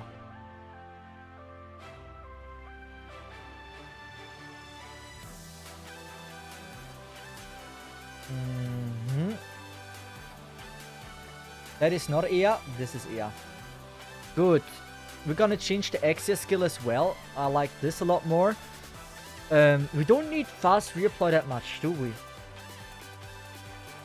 We also don't have really good self-sustaining tanks right now. I will probably like go with Sylvash, and once they transform, I just annihilate them with my skill. I would say this is the plan. So we don't need Platinum. I could go with Zarya. Zarya feels like a good pick here. But then we need someone in the back.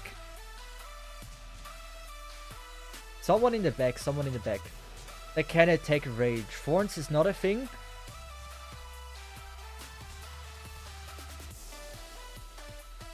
Who is attacking like Lapland and Silverash? Or like Doberman. Someone that can reach in front. That is day 1. She doesn't have a range increase.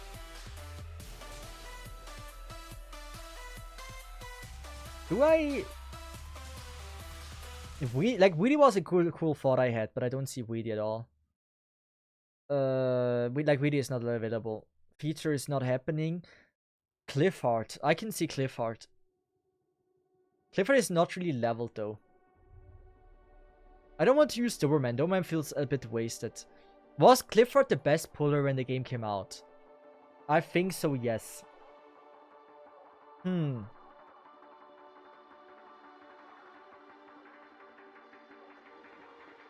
Oh, this is a rough one. We're really limited on like what we can use here.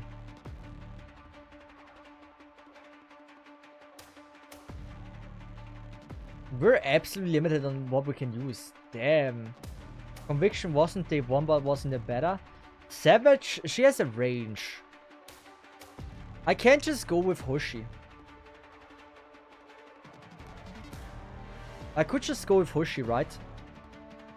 It's not the greatest, but like, we don't need to go for the ulti save. We're gonna go for the damage here. Because we're gonna put Hoshi in front. Can we see the skill range, by the way? Is this one the 8 surrounding tiles? Or the 4 adjacent tiles?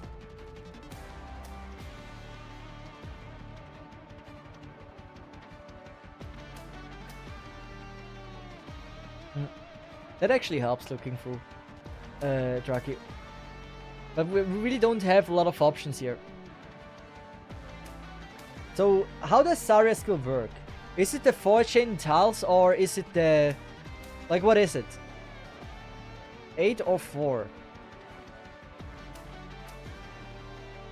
I think I'm gonna go with that skill anyway. Texas. I think Texas. I mean, Texas skill does add value. Yeah, we're gonna. Or actually, let's just try Siege. Siege facing down. It's like Lin, skill free range, but 1 block shorter. I definitely agree with how the rest of the world see us here in America. There's a lot of backwards thing and cultural differences that make no sense, like how tipping works, especially since they've started adding an additional fees to delivery, and then you have to tip on top of it.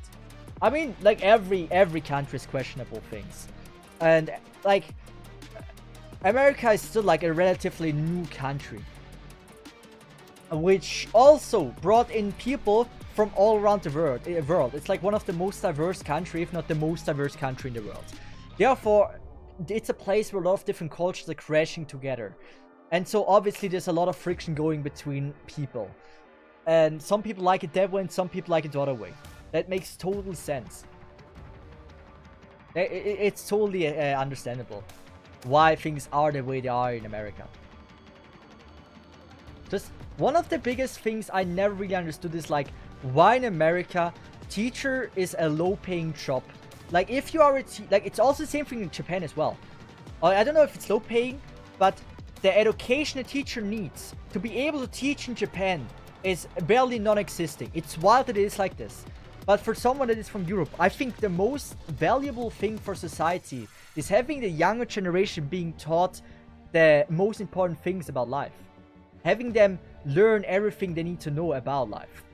So it is wild to me that education is not the #1 priority. US is a melting pot of all cultures. So they have tried a lot of experimental things to solve some problems. Nowadays education is highly underpaid. In America, yes. It's insane. It's something that shouldn't be the case. I think it's something that is pretty easily fixable. Like, a lot less money to the military, more money to the education, and I think it would solve already quite a few issues. Okay, not having Texas is really changing a lot of things up here. I should have maybe went with AoE, but they are actually insanely strong. Now we redirect some damage, which is good. And then we need the applesauce. I wanted to undeploy. It's still risky, but we have the applesauce. It's not. I don't know. As I said, Japan I know. I know America is underpaying their teachers. Japan I know the level of education people need to have is insanely low for being a teacher, which is also weird. Switzerland, you usually need to have at least 5 years of training, if not more, to be a teacher in Switzerland. And you need to be academic, like you have to have academic diplomas to be able to even apply for a job. So I think in Switzerland we're doing it okay as well. Like the teacher we're having here, like it doesn't matter if you're just a kindergarten teacher, right? We need so much education for just being a kindergarten teacher.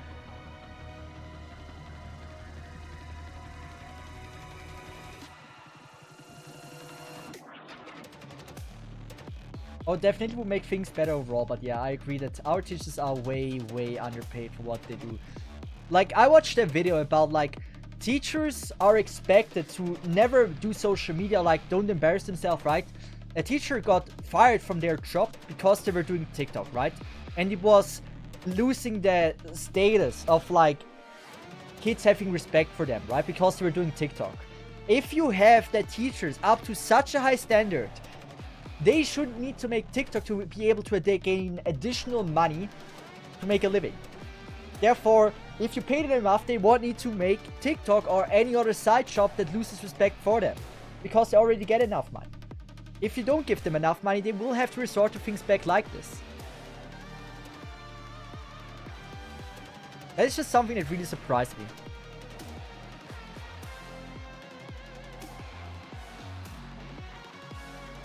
Like, it's insane to me that, like, you can have teachers keeping it, like, you hold them at such a high level, but then also not paying them.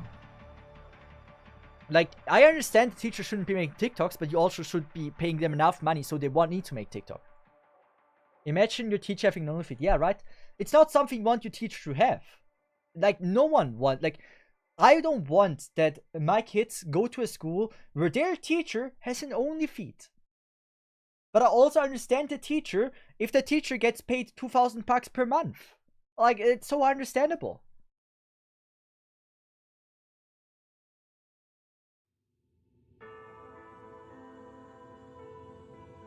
Good. Hoshi gotta be face down. Gotcha. We were at 27 when...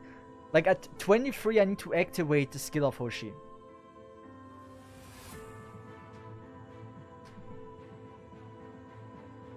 I don't know, teachers are still people if they can divide work. No, I think I disagree. Like, if you're a teacher, you can't be selling your body, for example. You can't make porn with your teacher. You can't do that. That's not a thing that you can do. You shouldn't be able to do this. But you also should pay them enough so they won't need to do it. Like, if you're in a position where people need to have respect from you, you should be paid enough so you can keep that, yeah. What TikTok I'm just talking about, like, in general. People should be able to, like, a normal TikTok is fine, right? But if you make a cringe TikTok, or like a very, like, what if you, like, do dancing TikToks, like, right? Not very much as a teacher, as a female teacher. I wouldn't like this if my kid goes to, like, to someone in school that you can watch TikToks of that are half naked.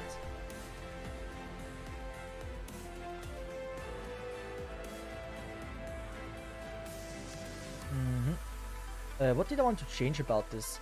I kind of like having gravel as a backup, but we don't need gravel as a backup. I would say we're gonna go with Texas. Just because I need more DP. I'm talking about Saskon. Yeah, you can do TikTok. You can absolutely do TikTok. I'm fine with a teacher doing TikTok. Like, a teacher doing additional TikToks, like educational content, is fine. But, wait. I know we're playing Ark Knights. I don't know how many people are watching right now. If you're fine with me always changing the topic, I'm gonna go with that. So, teacher loses shop because of TikTok. It's a recent thing that happened. Where is it?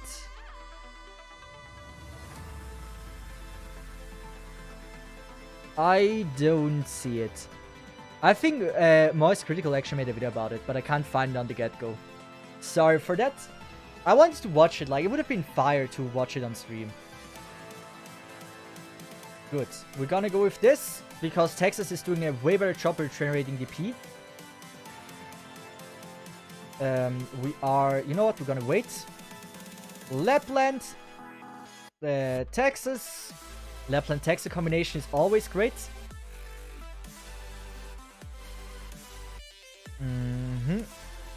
Like, this way we just get way more DP. Cesith stream staying on topic. Wait, Cesith stream staying on topic, not my streamer. Yeah.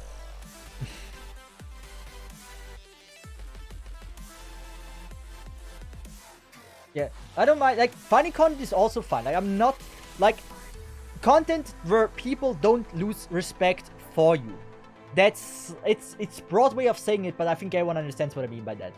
If you're let's just say you can't be a clown.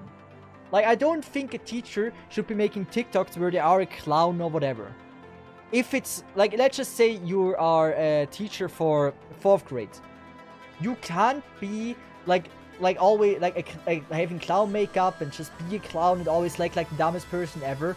If I were like, as a kid, right? If I were to go to a school and I would know that my teacher is doing TikTok and is doing like clown things like that, I guarantee my brain, I would just not want to learn from him.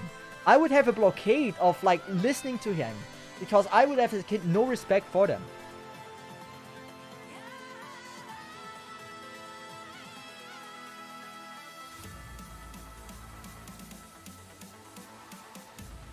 I think we're leaking. We're not leaking! What the fuck? That was way closer than it should have been. Also, now we have like the DP charge here that is so wild. We appreciate that. Now I can also go with an early Silver Ash. Can I? No. Does this reach? No. I kind of want to do this, but I don't know if this is smart. I'm gonna go with this. It's safer this way. So we are gonna go with, I think, Saria first, and then here we wait. We're gonna go for Hoshi next. Oh no, I forgot about Ea Fiatla. Like, instead of Hoshi early, I can also just go with an Ea Fiatla and prevent them from leaking through. Like something like this. And now we just wait. Most likely. I hope it doesn't run immediately. Wait, what? I'm gonna use the skill. I don't trust this. So this and this. Oh, this is not good. Ooh, this is not good. Silver skill is gonna be over before. Oh, I see the problem. I see the problem with that.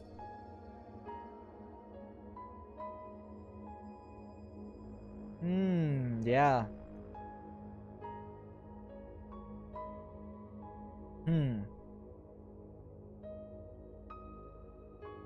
Yeah, I need to play Silver more to the yeah, it's difficult, man. Teacher losing job due to doing sus, at least reasonable. Unlike same thing, but due to not following woke. Yeah, not following woke things is also wild. Getting cancelled. Let's just say, by the way, teacher. The teacher I'm talking about is a man. I don't know why he got cancelled anymore. I think it was something that he said, like, woke thing. I think he said something about something woke. On TikTok. I don't know. It's been a while. But like, I don't remember as well anymore. It's not been a while. It's been a few months. But like, it's still wild. Is there a way for me to reach, by the way?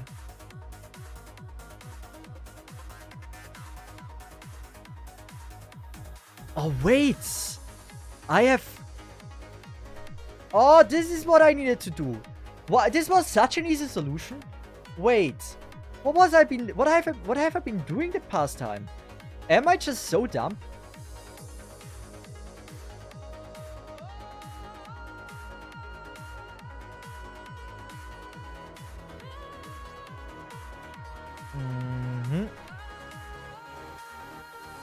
I think I should have went with Fliscom, actually. Did I went with Fliscom? I don't remember anymore.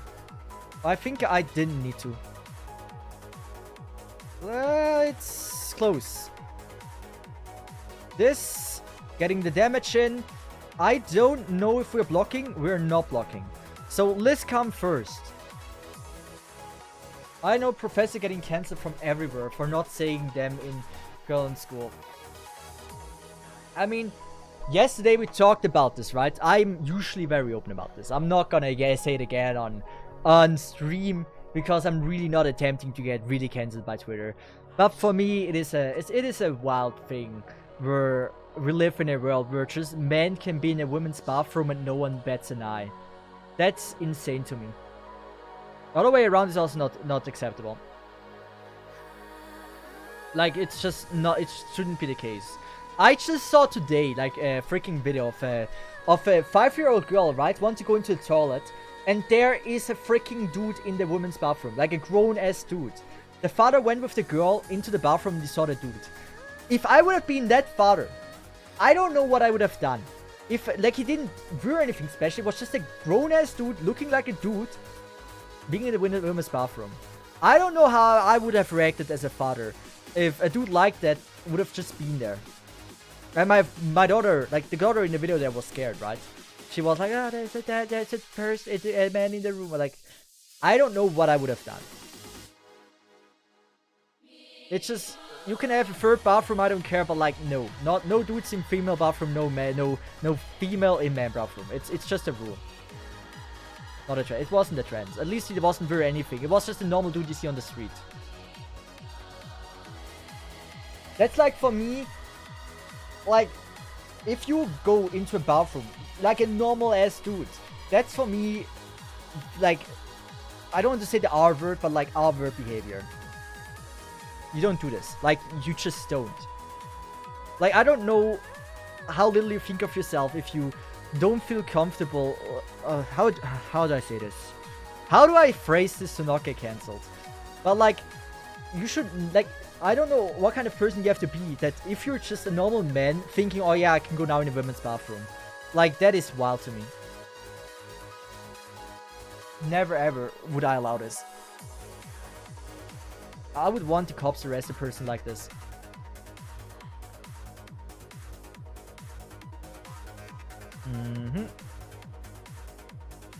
Like, there's a difference between being in there intentionally and not intentionally. There's a story about me. When I was in kindergarten, some girls locked me up in the female bathroom, and then I kinda punched the girls. That is, yeah, like, we and the girls were at a fight, and so, like, a fight. I was first locked up in the women's bathroom because they tried to bully me, and then I threw back. This is equality, right? Equality in the purest sense. But like, if someone does something awful to me, I'm not just sitting there and like, oh yeah, fuck this. I was a kid, 6 years old, right? I don't regret that. Also, especially, kids are equal pretty much. Until like 12 to 13 years old, right? Pretty much body-wise actually equal. Now is a great song. Do you think I'm in the wrong? As a 6-year-old, right? If girls bully you, right? There's nothing wrong with fighting back, right? I don't see anything wrong with that.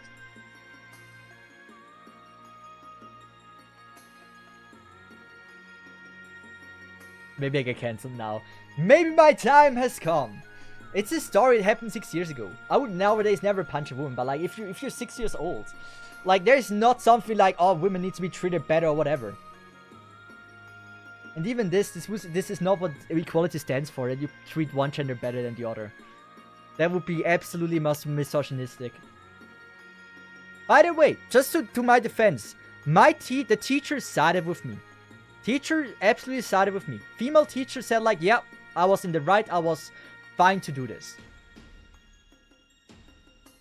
I was a violent kid though. Okay, I fucked up. I felt like they can do this. I was wrong. They can't. So I have a problem with those. Do I... It's a bit of a problem here. It's like we need the left side. I didn't like punch them to the ground or whatever. But like, I pushed them and stuff like that. Like kids fights. It's not like I went after them throwing punches at one, the other, one, certainly not. But like kids fight, you push someone to the ground or whatever. Like kids fight, whatever you call. I shouldn't have said fight. Or what did I say? Like, you know what a kid's fight is. A kid doesn't usually go with fists going at the other kid. You would be surprised. I mean, I was always fighting very hard. Like, I was always fighting with other people when I was younger. But like, I was never in a real fist out. Like, I never had a real fist fight. Girl bullying is more vicious. They tend to go for reputation and humiliation. Boys mostly hit and kind of forget about it. Doesn't bother them. Yeah. It's a difference. Usually men go for physical and female go for mental. That is the main difference between the two. Like if it comes to like bullying people. This is scientifically proven. Do not cancel me for this. You can look it up in papers. Scientifically proven. That's one of the bigger difference between female and male. At least don't cancel me for that.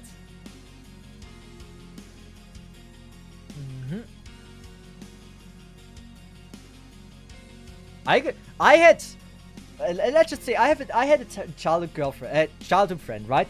She amazing person, like super cool person. I talked about her before that she like recently moved in my, like she moved away when I was like in 1st grade, right? And a few years ago she moved back. And we talked about like how would this be like the perfect protagonist story ever. But yeah. I was really good with her, but we fought a lot. Like, she is a girl. She was always winning. Like, I had no chance against her. She was, like, from a farmer family, right?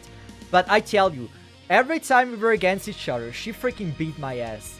Like, that girl, she was wild. Well, a wild girl. Like, she's like the childhood girl you imagine, right? She's absolutely she's whooping my ass. I mean, it's also, my perception of girls were they were stronger than me. Because the girls I hang out with were freaking stronger than me. There was nothing like, oh, they were at a disadvantage. And like, body-wise, they are not. That only becomes apparent at the age of 10, 13 or whatever. I'm more familiar with playful fight girls. I mean, let's just say, when I was not behaving right? I tell you, she was whooping me. Oh, man. Like, I had a good childhood. I'm not complaining about that. I had ADHD. I had ADHD, which made me to be a little bit more aggressive than what is the standard. But other than that, I had really a fire childhood.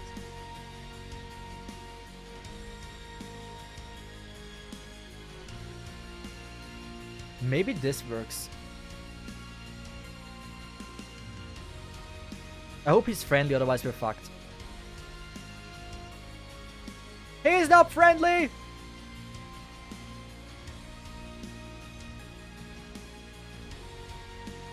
He is so not friendly. I shouldn't have blocked him. Once it's a transformation, also, we have Hoshi. Like this. Like this. Like this. And soon we should see the transformation, I will use it. Once there was a girl that trained karate and actually attacked me because we were spraying with water. Well, yeah, she probably whooped your ass as well.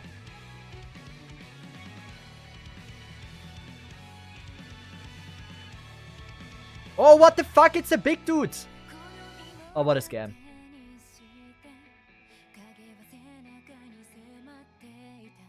I mean, let's just say, if you're not a professional fighter, even if you practice a little bit of karate, in a professional fight, you mostly don't use that.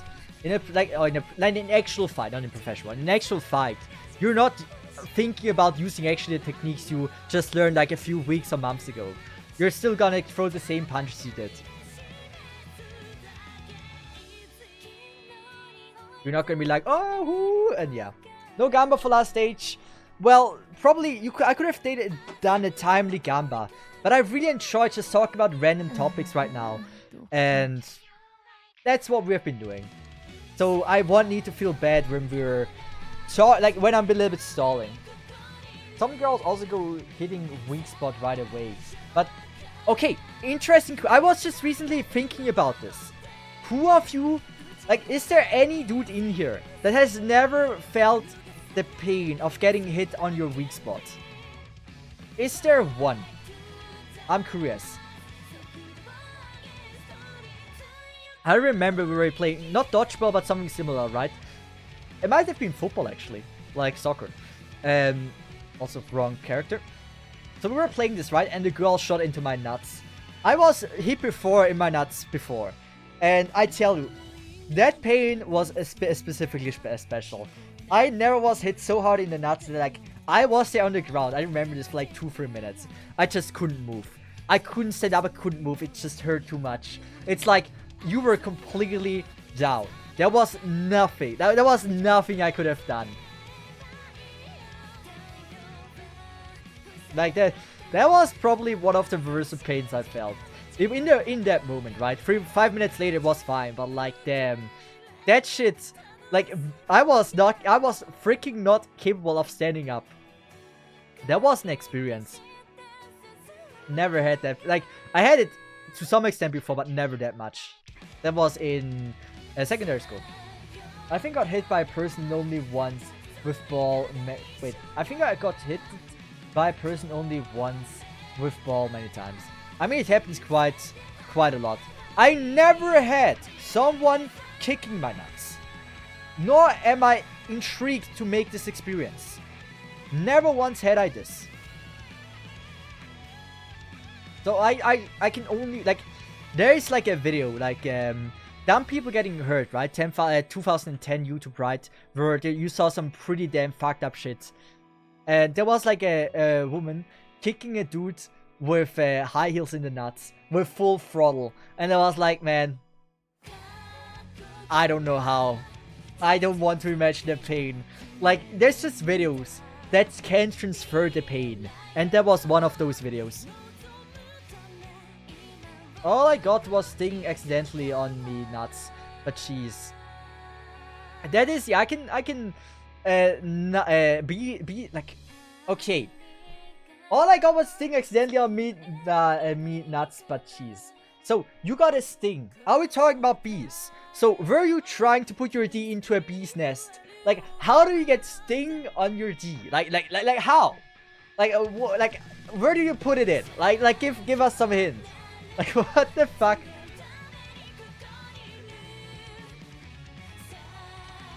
Like, how do you get the sting there? Like, I had... Okay, I'm not saying that, but like, how? I've been stung on nipple by bee. I've been stung by a wasp on my butt. But like, I never have my D exposed around bees. Like, I'm trying to think of a scenario where this could happen. And I'm honest, I can't really think of one. It's just, we should... Why do I ask for details? Don't give me details. Don't listen to the streamer. Sometimes bees get in your house. Yeah. Like, okay. Yeah, still, like, this is a difficult one. Jellyfish. Oh, jellyfish is pain. I've never had this jellyfish sting. I gotta be so grateful for that. But I got lucky that I never had to experience, like, how it is to get a jellyfish sting. That's where you call your girlfriend honey comes from. We figured it out, man.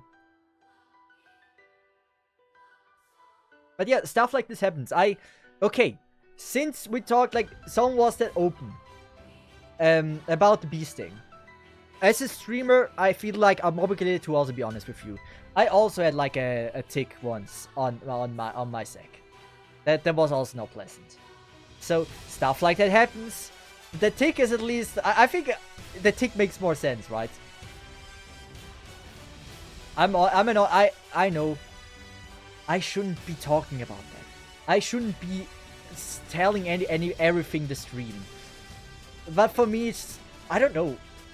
I'm not worried about what other people think about me. Therefore, it's like, I don't really care. Oh wait, I didn't see. Oh, I'm so dead.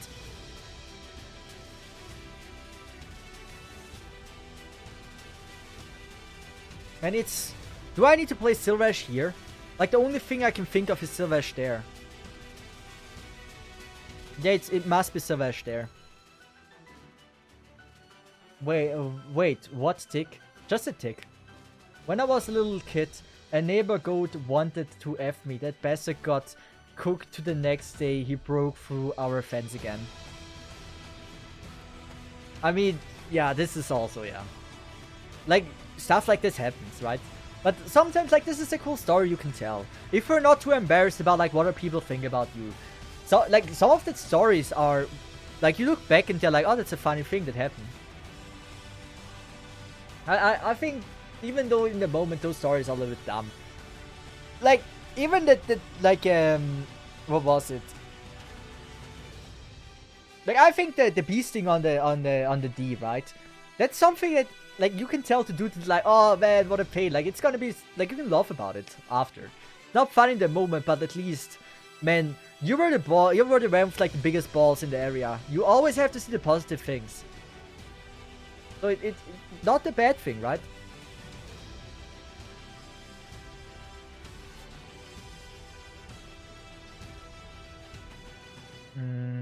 So far I've been doing very poorly on this stage, not gonna lie.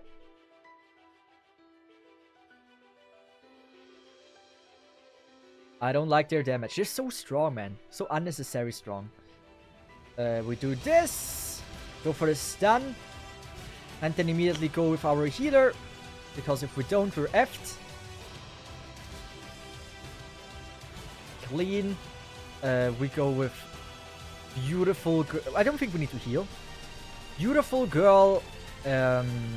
Warfarin.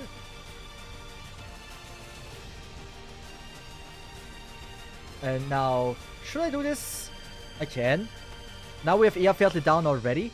And I think here it's important that I go with Sylvanage now on this side. Let's be fair.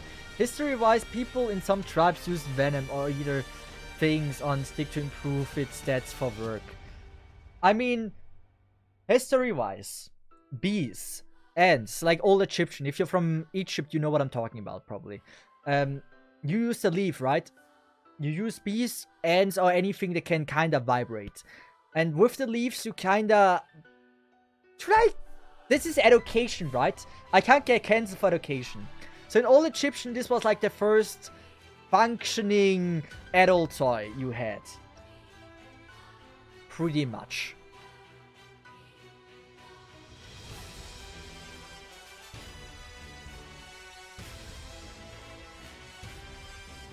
The teleport guy is the most annoying at the DP drain ushers. Yeah, they are very annoying. But I think we can get weights. I need to be perfect about this. Once it transforms, I gotta use the skill. I might have to undeploy actually Siege in that moment.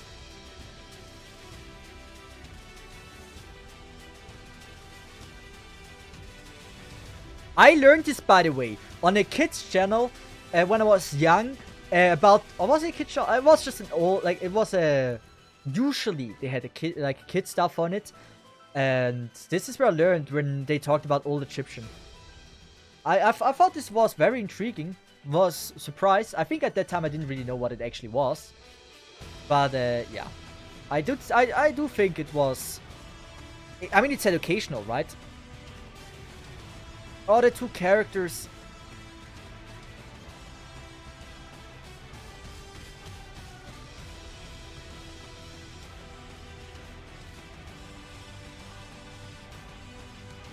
I don't know if this works. It might just be working. We believe in Exia. Like, if you believe in Exia, oh god, she's shooting at those that she shouldn't be shooting at.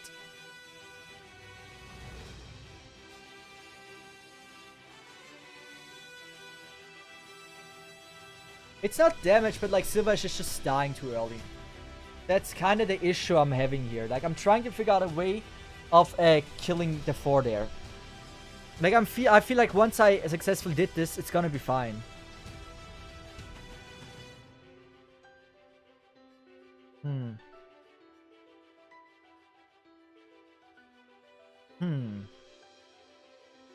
I could also...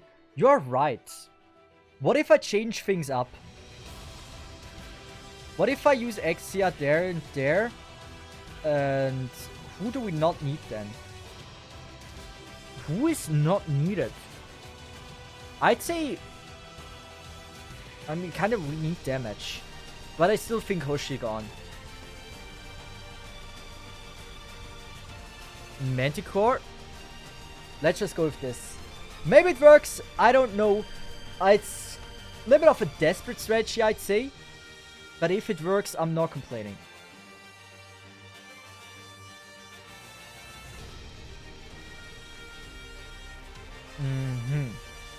This is kinda now a unique placement that I'm going for. But it is gonna be hopefully worth it. That the skill is gonna be wasted is not that tragic. We're gonna go with you. I don't like this in any way or shape or form. I don't want to go with a girl already. Should I? I think Liz Calm. Oh, fuck the decrease DP thing. Decrease DP thing! Don't force me to use girl.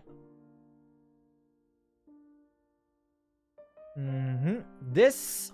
We can go now with this. Ooh. Is she dead? She is indeed very, very dead. It's totally fine. It's kind of what we expected. We're gonna go with that.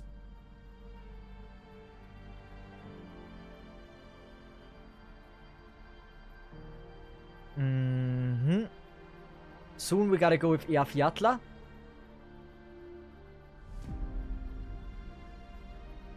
Man, I have so much less DP than what I'm used to. So that makes sense. Then we activate the skill.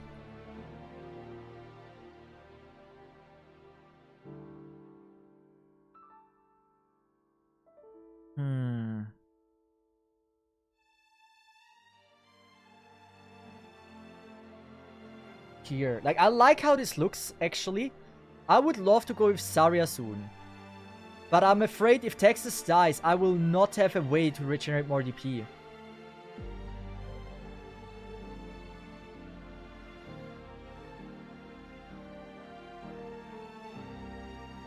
I kind of have an idea. Okay, this might work. So, we're gonna let them pass. This is gonna be fine. We believe in Texas not dying. Then we do this. And Texas needs to get the skill.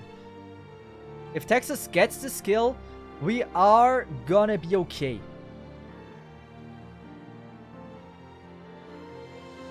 I'm afraid. I'm afraid. This is not gonna work. I'm not gonna live 3 seconds without... She has 4 HP. And Eafiatla is the one that needed the healing priority. I am so hard screwed. One more second. Langman Depp. How are you doing, Langman Depp? Everything's fine. Is this the official Langman channel or what? How are you doing? I think it's game over, right? If I get the skill, it's fine. At least give me the DP, man! I wasn't asking for much but the DP. I mean, Exia has soon the skill, right? So that is okay. That is here a bit of a problem. I really appreciate the raid though. I really do. Did you have a good stream? Everything's fine. Also, Mousy Mouse, how are you doing? Good. So, Langman, are you the official Langman channel from Sefang or... what? Yeah. Give me some detail. What do you mean? It says Raider from Langman Department on your name. I mean, I kind of have to do this. Then we do this. They are running, and they are running quite fast. If only I lived. I can kill what? I mean... It makes no sense to me.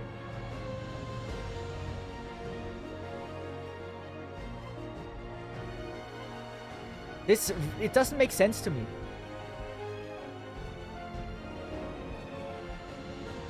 I mean, the end, they are, like, we are missing DP right now. But if we're not missing, if we wouldn't be missing DP, it wouldn't look that bad. So if I place Texas 1 tile lower, we might be fine. Are we getting decreased DP all the time? I hate this. Good. New strategy, new idea, playing it smarter. So first we're gonna sacrifice Siege. By the way, did Liscom have a heal? I don't think Liscom had a heal. Like, thinking about it, Liscom was kinda there. Not getting healed at all.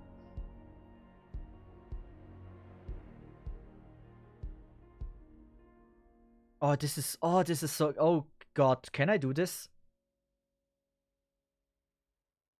Risky strat. Exia placing there without any heal at all. Good, we're gonna go with this. Place everything one tile in the back. This is a hard one. So we're gonna not use this. Are we going to do this? I think so. I should have used the skill. I hope this works. We need the DP though. If we don't get the DP, we are effed. Siege was before Exia, right?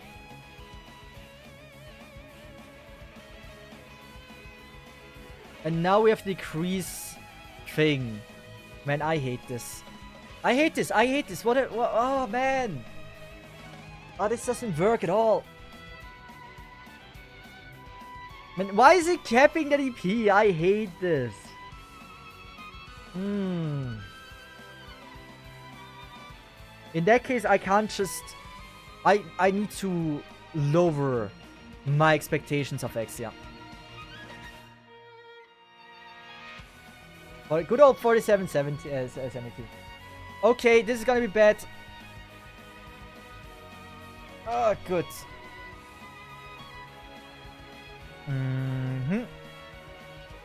Cat, do not. Yeah, so I kinda have now someone that is watching me. Let's see. We can move the camera a little bit more to the side. Good. We can play this well, right? We're gonna go with this. The cat joins the cultured room. What is she looking at? No, don't go on my lap. I love cats. Cats are so cute. Cats are so damn cute. I just realized I played this horrible. I played this so not good. Like, in so many ways, I played this so not good.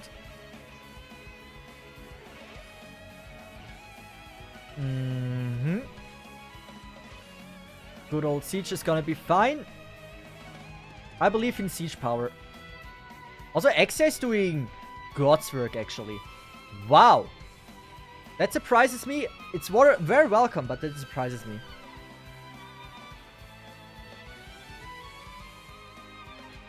I mean, I kinda can use it already. Who should we go for? I think Liscom makes the most sense. They just shot at me, so it's fine. So Liscom.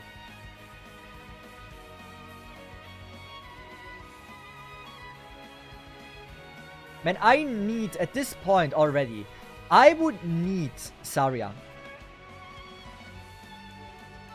I'm so glad I have Saria's second skill with me. She's gonna nail it.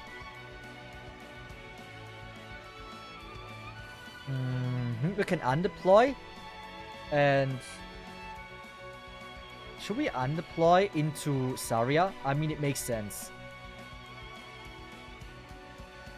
Now! Those are not the one we need to block. Now they will decrease my DP, that's fine. How do I kill them?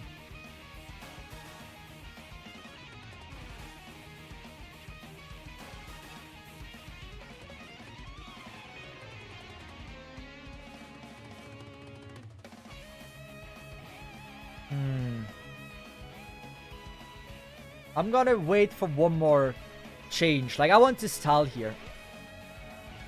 Gotta protect him from it. What do you mean, Scotty? Where's Scotty? I don't see no Scotty. Actually, I think Siege can be gone.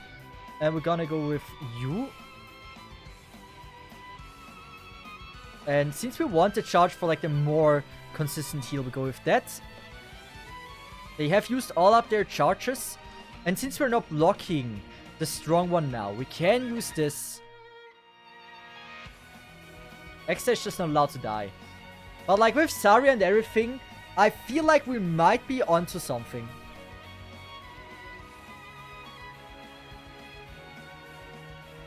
Silva is just having to deal with them is so bad. I was thinking about Lancet, not gonna lie. Good. Then we do this. The first hit was not... didn't hit. It was bad. I need 7 more DP. I need 7 more DP. Like this. Good. I think this is a very, very consistent start. The only problem is this one now.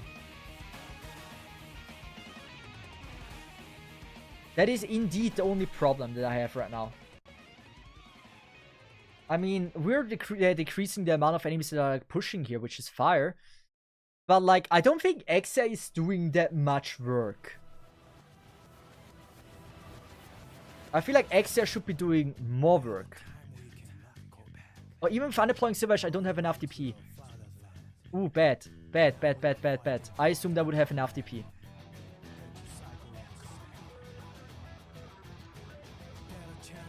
I can't get the DP! Get me the DP! Yes! Kill it in time, please kill it in time, please kill it in time. Do not attack everyone else but the dude!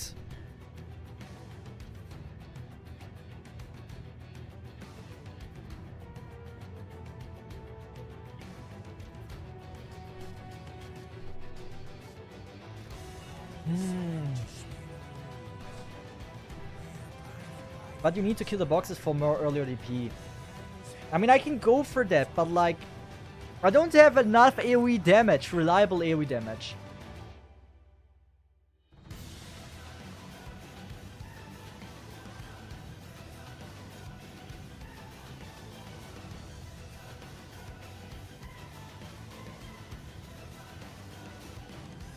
Do I get to 33 DP, by the way? I maybe can.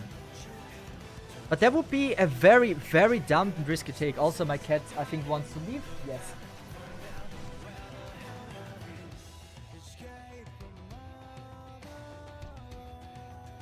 Good. I kinda... You're free. Yeah, I saw the boxes on the left that I can kill. I kinda have now an idea how I play this. It's not the greatest idea, but it involves Ifrit. So Laplay can be gone. Oh god, since how long have I been listening to non-copyright free music? Oh my god, I've been listening to... Oh my god, oh, this is gonna be such a cancelled what. Damn. Damn. Oh no. Oh god, this is gonna be so cancelled. Or like, not cancelled, but like DMZ8. Shit. Let's just go with epic beats. We don't listen enough epic beats here. Good. Gonna go with Ifrit, and we're gonna go with this. I don't think we need Silver Ash. I don't think we need Silver Ash. The only thing we could need him for is to kill the big dude.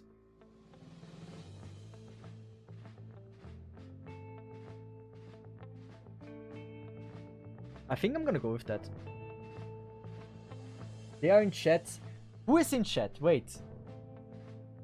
Music was low, so maybe fine. It's... Do you really... Is the music for you too low? No, I put it a little bit louder. But they will catch it. YouTube is really good at it. Silvash is fine. But we will see how my way of playing this round will affect rounds. Will I be able to beat things? Exia getting so much damage. Exia will take so much damage and I hate it. I should have went first with Exia and then Siege.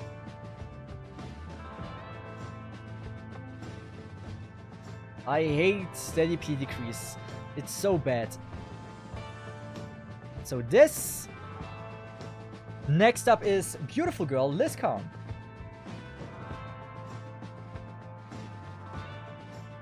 Oh, that's a lot of damage.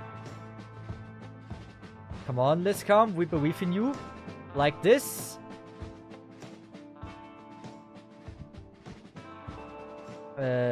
Good. We kinda need to...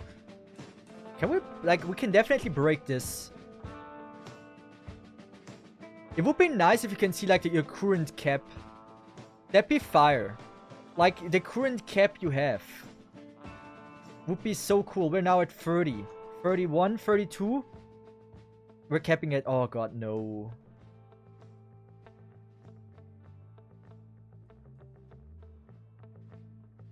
So close. So close!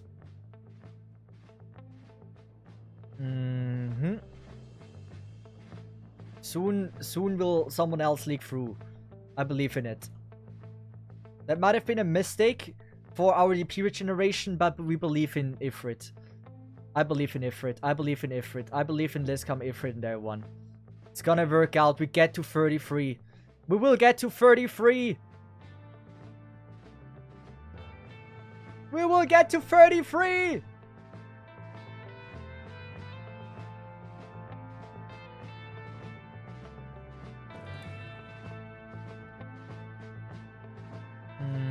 We believe that Cesith like this will just do his job well enough. Once they transform, we got a cool.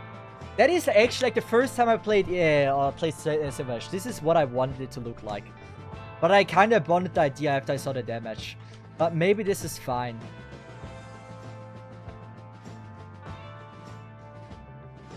Like, they will attack the boxes, right? But like... Why does this box have so little HP though? That's the only thing I don't get. This box should have had more HP than that. Is that like... Oh, Texas skill. Oh, yes. Ooh. But we don't need Ifrit anymore. If we play like this, we don't need Ifrit.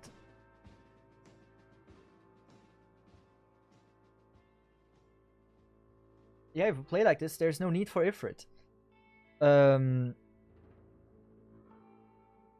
Yeah. I guess. I think, I was thinking we're gonna swap Exo for Ifrit. That is what I'm gonna do now. Because I think Cesith can do it if I place Texas one tile ahead.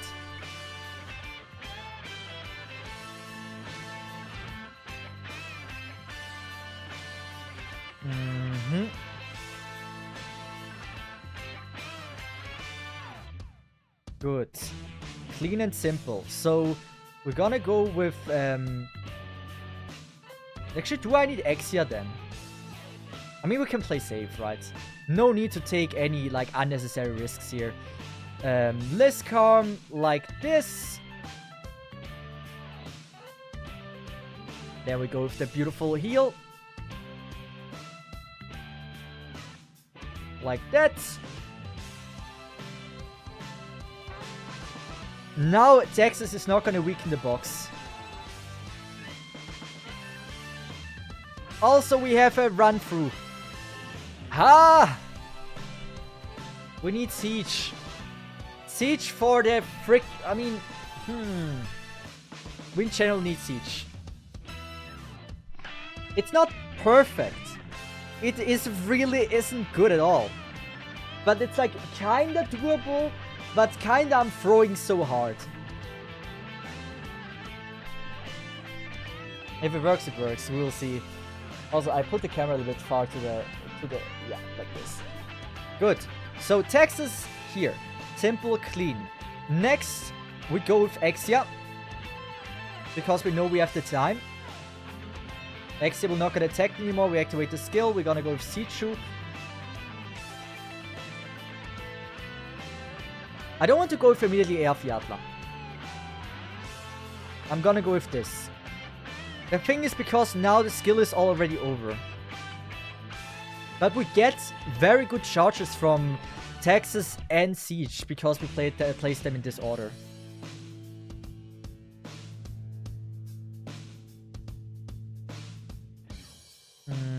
Very, very, very bad. Very, very, very, very, very bad. But it works. That's all I wanted to know.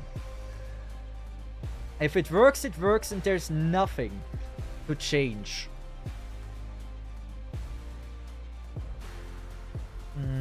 Exia, you're doing good. Good skill, good skill. Keep it up. You, girl.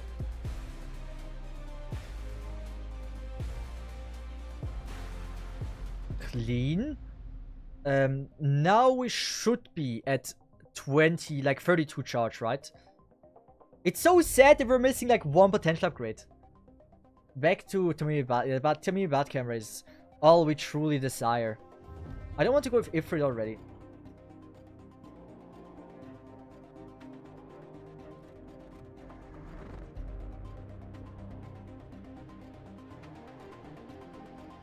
Like, my goal is that one of them leaks through, right?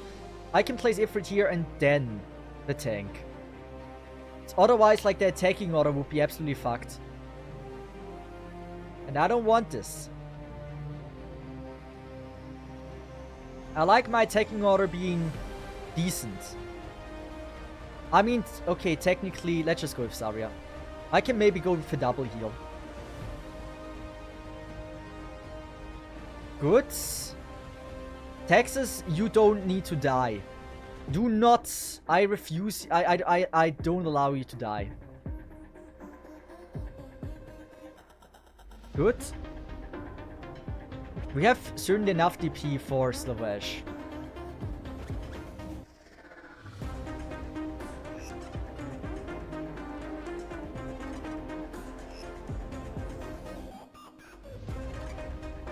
Good.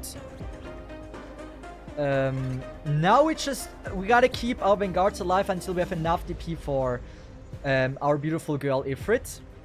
Buff needs to stay alive. That is what I expected. That is not what I mean with buff. I should have placed Manicore way earlier. So we're gonna slow this down. Good, activate this. I think we're gonna be fine with Exia's skill as well. We're gonna deal a good amount of damage against him. I don't know if there's like a second wave of annoying enemies coming that we need to protect the boxes with. But damn, that thing has a lot of life.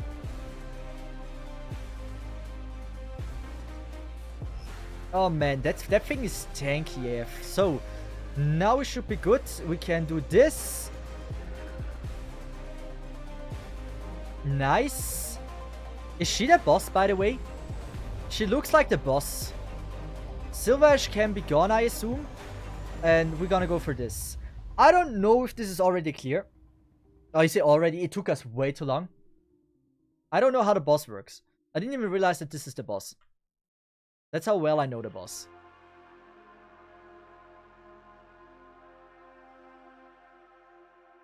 So we decrease its resistance. Now we get to see probably insane damage, but therefore we have our skill heal. If it leaks through, I don't think it leaks through immediately. Like, look at the damage. Not bad.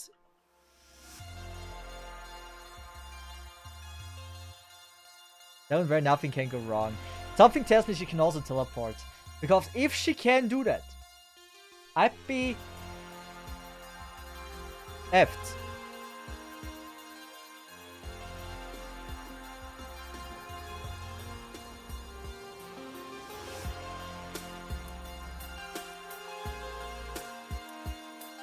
When is the shield going away? Once the shield is going away, as if hit the trap. What do you mean? Hit the trap? There is a trap? Is it this? No. Hit the trap? What do you mean? Hit the trap? Hear me out. Since Texas was a day 1 up, therefore Texas also should be as well. We talked about this and we also don't use module, by the way. But like, we said altars we're not using. I don't even have Texas altar.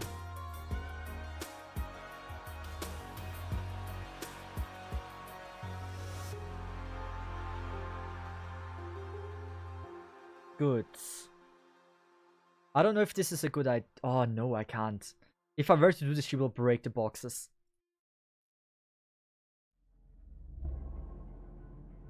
When is his shield going down? Damn, dude's on a mission.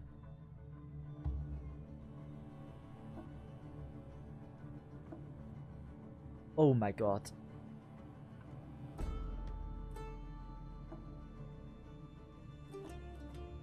Come on, come on, come on, Exia. I see physical damage and I can see that you're doing good. Exia, come on. Why are... okay. Why is it not taking as much damage as I would like it to take? Why is it tanky? And it's not... I mean, I don't mean just tanky. It is very tanky.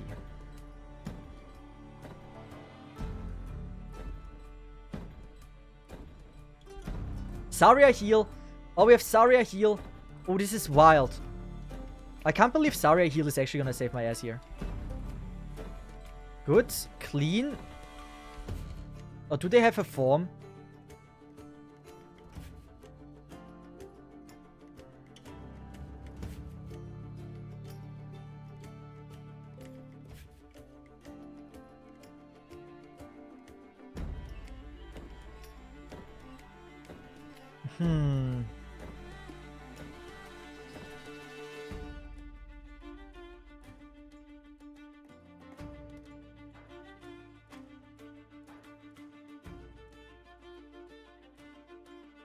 I think I also just came to the realization, guys, that...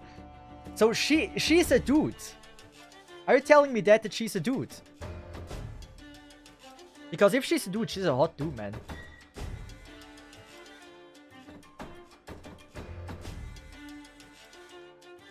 Then we're gonna activate this. Oh, man. I don't know what all of this means.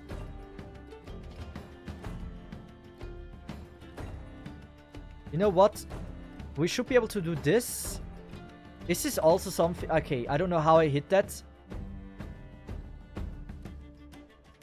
Luckily, there's no decreasing things. We still have Siege as well. Which is a wild one, but we still have Siege. We still have Siege. There is a reason to cope here. Okay, so she gotta go. We have 19. 19. So like this. But like, we would need a triple block here. One is friendly. Wait, are they friendly? They are friendly. Okay, okay, I didn't know. Okay. I couldn't have known. The second one surely isn't friendly. Yeah, and I used the skill too early. And now we have 4 of these.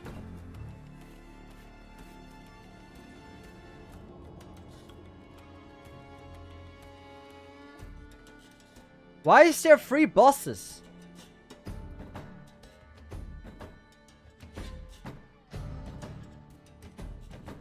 That is insane. Wow.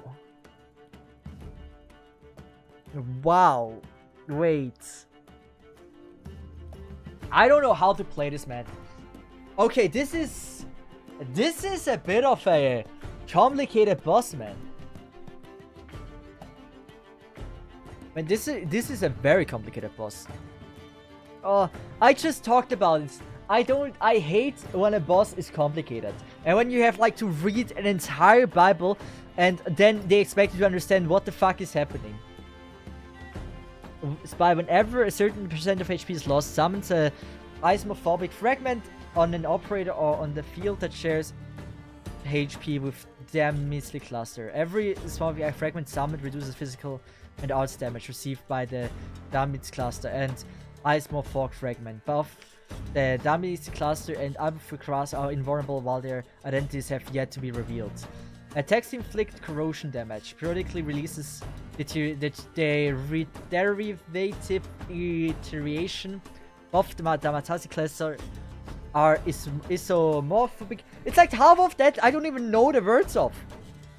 is following. Fragments simultaneously deal physical damage to a unit. The damage cluster regenerates itself when defeated for the first time, and while regenerating deals continuous arts damage to all units.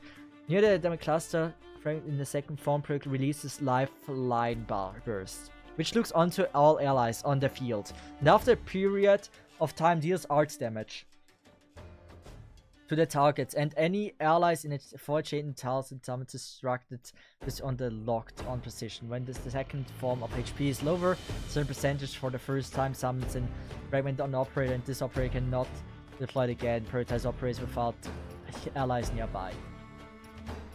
That's like what is this? Or like, why do they need to make it so unnecessary? I love this chapter until the boss. This is too much.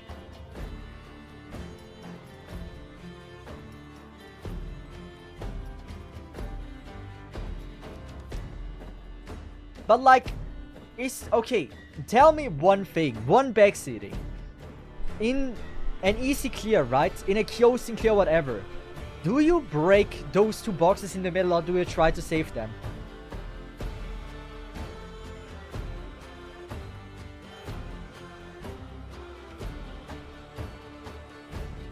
The chapter 12, what do you expect?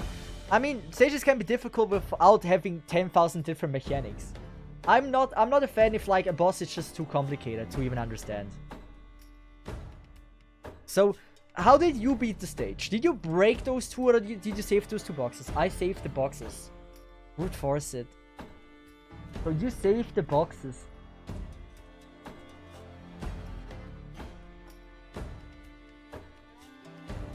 I mean, I can use Nightingale.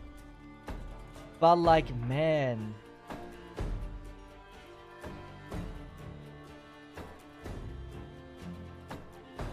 Like, this is difficult. I don't really know how to do this. I don't really know how to do this.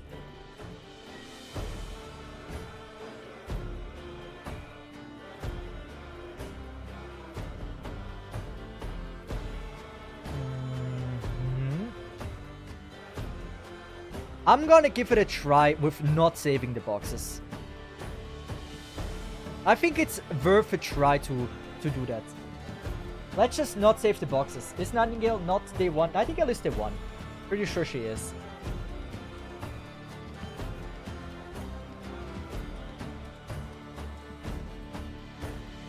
And since we're breaking the boxes, it doesn't matter if we're using Texas.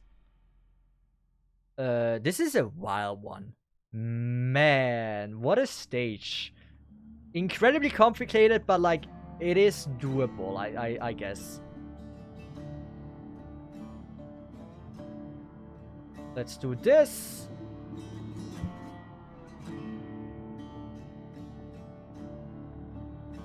I need more defenders, don't I?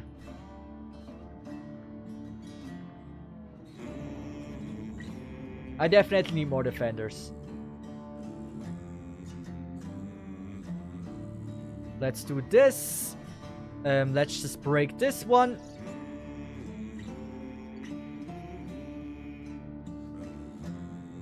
I would say we're gonna go with an early Saria. Oh no, should we? Let's go with Ehrfjatler here. Ehrfjatler for the additional damage we need here. And since we're playing it like this, right? This should give me additional DP. I saw I could have already deployed Ifrit.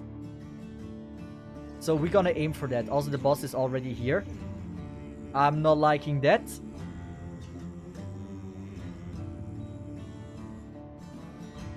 Okay, Texas is not living that. There's no universe where Texas is gonna be living that.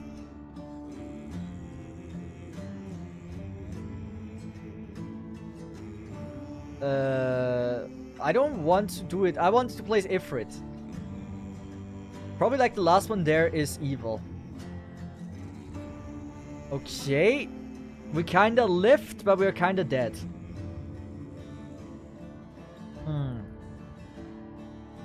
Breaking boxes on the left side will move most tanky mobs on to the left side, while leaving only to defend against on the... Yeah. I need more tanks. I didn't have enough tanks with me. So. Zarya is good. I don't think I'm gonna use Zarya. I'm gonna use Hoshi. And we don't need Exia anymore. Exia is a bit of a dumb unit to use.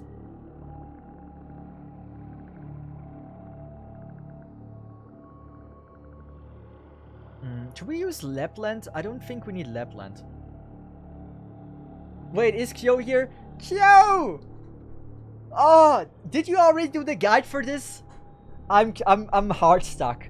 I was just curious. In your low rarity run or whatever, how you did it. Did you break those 2 boxes or not? Right now I'm trying to come up with a strategy that is using the low rarity stuff. Like that is breaking the boxes. But I'm not getting far. I'm not getting far at all, which is kind of the problem about my strategy. Yesterday you okay. Let's just summon Kyo.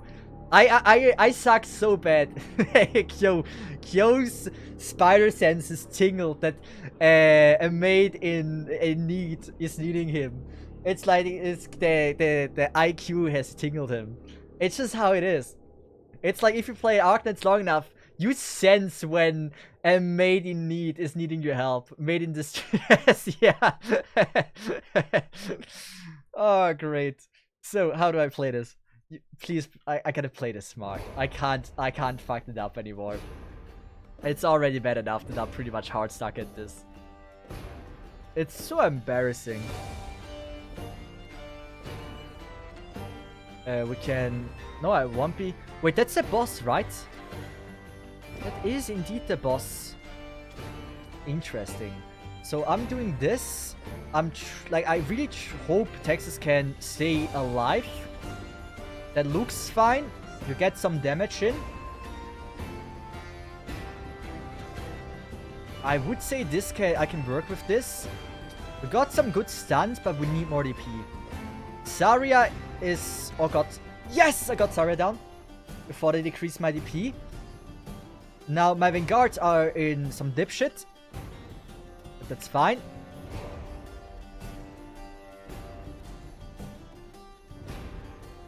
I hope my Vanguards can hold this up. So we're doing this. Those are the ignorable ones. I'd say we break the box later, actually. I think breaking the box later is totally acceptable. Don't you think?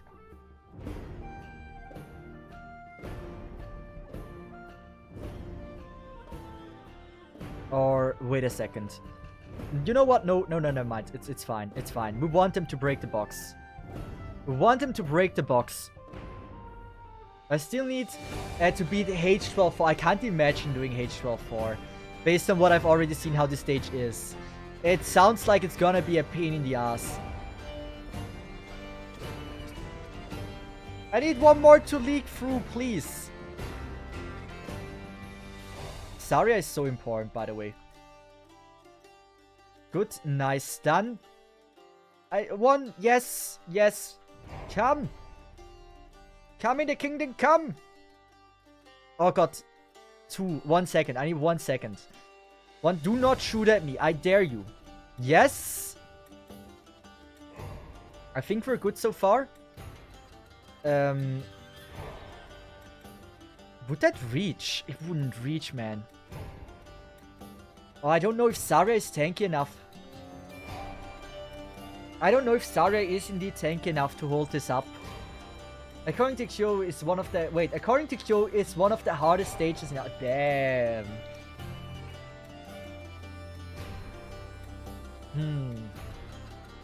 So, in general, do you guys think this looks already decent? Like, based on my observation, if Zarya can lift this, it looks not necessarily bad.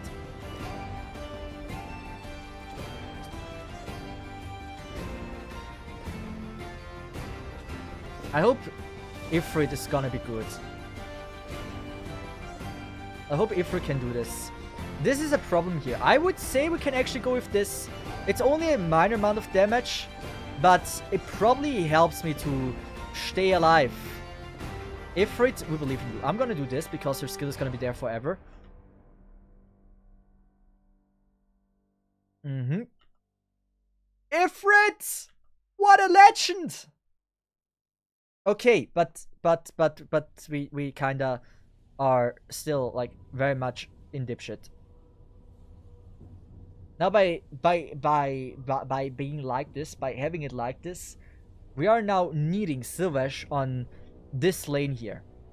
Sylvesh needs to be down here. Who do I replace? There's too many of the small fries that... I mean, I gotta risk it. I gotta risk it. I gotta risk it. I gotta risk it. It's 3 small fries. Yeah, Fiatli gets a skill, and probably the AoE will kill it. We believe. It's close. It's fine. But we needed the damage. I didn't see a way of doing this without having the damage.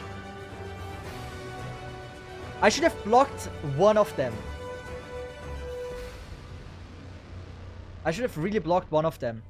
Okay, even if everything worked fine, it wouldn't have been fine.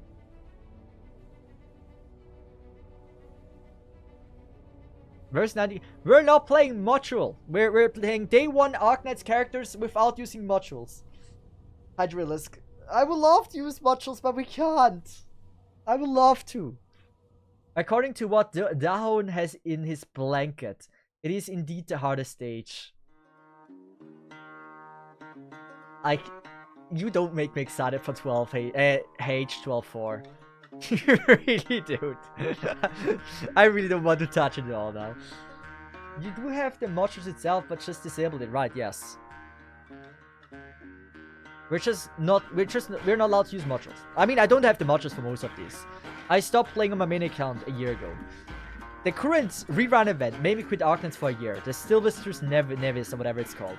That shit was too bad. That shit was a pain in the ass. I hated it. Now, we have not beaten a single stage in today's stream. The stream has been going for soon 3 hours. Soon I have to end the stream.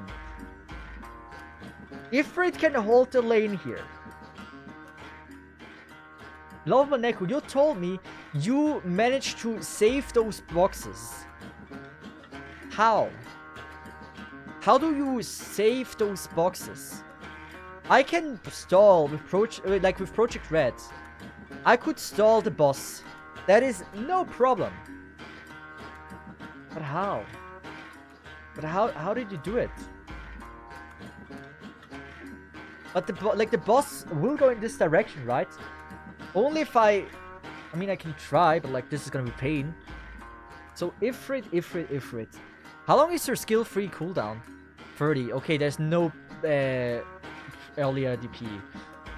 I want plays Ifrit than early.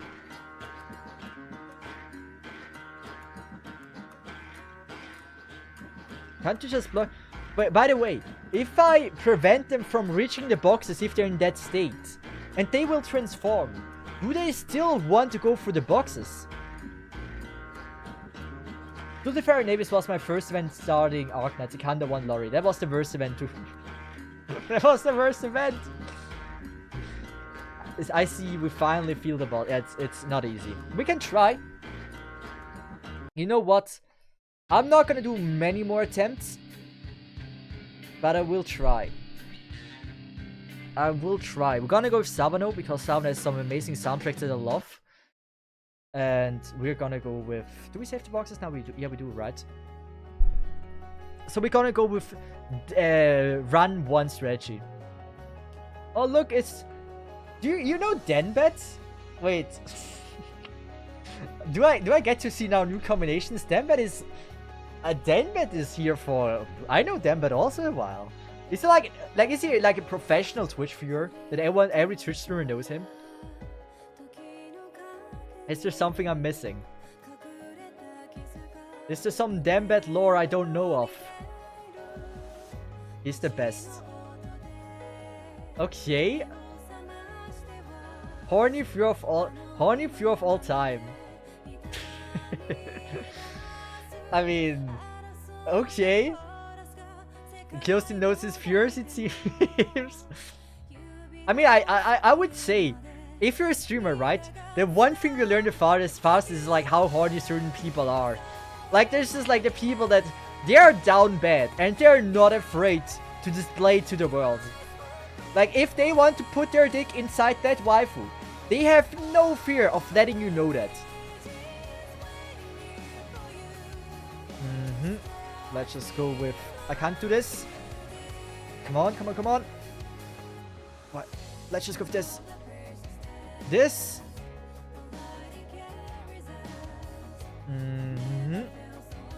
Clean start, clean start. We need Saria. Saria, Saria, Saria. Saria! You can do it. Yes. They don't have charges anymore. Now I think having an AoE heal would give me some idea. To see, people know me because I use same greeting for every streamer. Watch that. That's simple. I mean, it could be, yes. Because I also have Lecros Fallen that always says Heil the evil lord, you know? Like, it's the... I can say Satan, right? He always says, like, Heil Satan. Maybe it's that. No, I stole Kyo's body. Okay, easy. Okay, I'm getting... Oh, so Kyo but not horny. I am so confused. What is this? You're confusing me. Wait, I'm not wait, I can't do this, right? It will not attack him, it will attack the boxes. It will just uncover them earlier, so... In general, it just says a benefit. So I will try to not... Like, to keep the boxes alive. This once.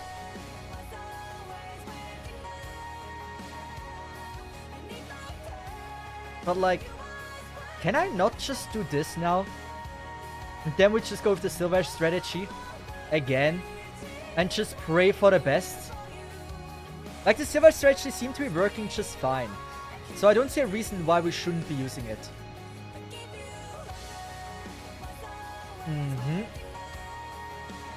This is such a weird strategy. Also, I shouldn't have used the skill. Why did I use the skill? Lamar, what's going on here? I don't know. You're in the legendary Twitch chat with the smart, like you're in the Twitch chat with the people that are having a super high IQ while being while the streamer doesn't know how to beat the freaking stage with the best units that were out when the game released. It's just me being very, very, very, very much not smart. This is pretty much what this is. I will be able to use Ifrit. I just don't know if I will be able to use Project Red. Man, I want to place Ifrit down, yeah. Man, I can't believe they're still alive. I just want to say, that would have been insane if they lived this. Since there's so many of them as well, we're gonna go with Girl. Bushy. Facing it down. And since they're transforming now, we do this. Good, clean. Clean. I can do this, I can do this, I can do this. Not the first time you stuck. It's like normal thing, as long as having fun, yeah. I still would like to eventually beat it, right? Like, that is kind of the whole reason why I'm even doing it. But if that's not part of what I can do or accomplish by myself, then it is what it is. Good. Now we do this. We can actually get rid of you. I just realized Hoshi there is really not what you want, I guess. We can this increase defense, right? Yeah, it does. So, I mean, she's not gonna struggle to stay alive. Oh god, she's gonna struggle to stay alive. Oh wow, what is the effect here? I don't know the effect. It looks fine right now. I don't know what the effect does. So Manticore might not do anything here. If it doesn't hit the boss. That wasn't part of the plan. We want to stall her. I don't know if it hits the boss. I don't really mind. I just... Is it bad if she stays alive longer? I don't know. I don't know the mechanics of anything. I don't even know if I should use Silver Ash anywhere now. Good old stalling strat. Well, it is what it is. I have now a lot of time to actually replace everything if I would if I need to. I don't need to right now because I think it looks fine. But yeah. So if I do this now, he will not attack me, right? But will it later go through the boxes? I should have not used Project Red. Oh my god, I'm so dumb. I get it. I get it. It makes sense. It's an easy stage. Oh my god. Sylvash, you can do it. You can do it. Every damage matters. Every damage matters. That is so not enough damage.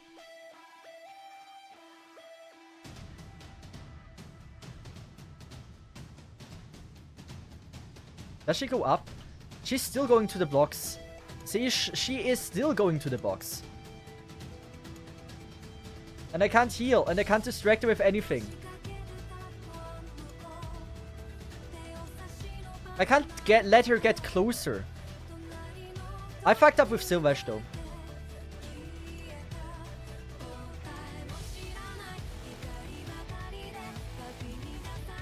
I fucked up with Sylvash.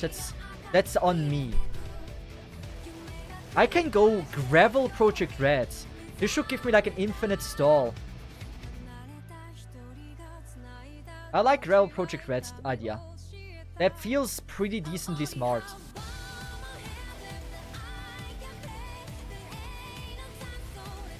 It doesn't hit the box.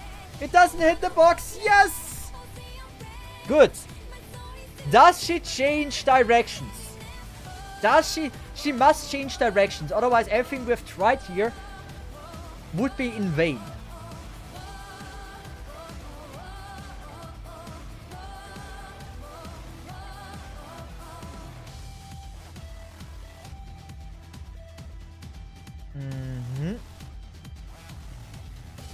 Good. Well, that's bad. Oh, she can hit the box now? How do you do a run saving the boxes? Wait, that's not viable. Like, how? What?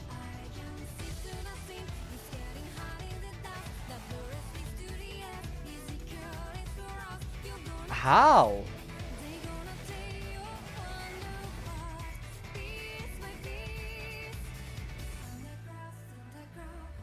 Oh, Nightingale doesn't have the skill. Nightingale does not have the skill.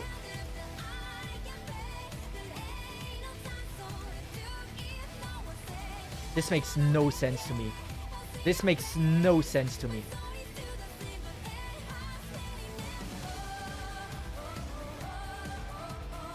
Need to stall left one with defense. I mean, I could try to, like, it makes no sense to me. How?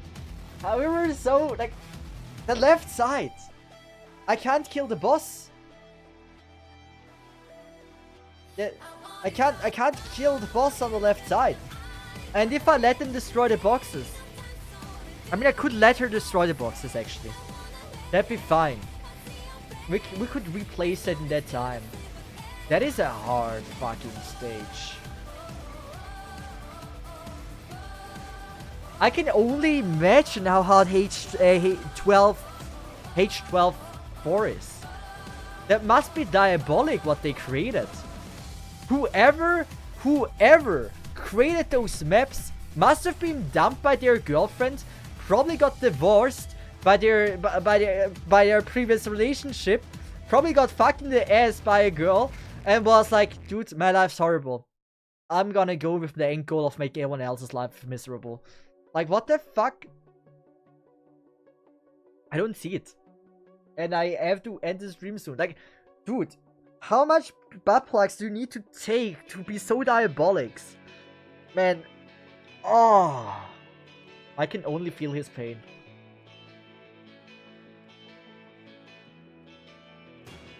Graphic liked the stage. The stage, he likes me, yeah. Sounds like the good life. Man. Why is he so diabolic, man?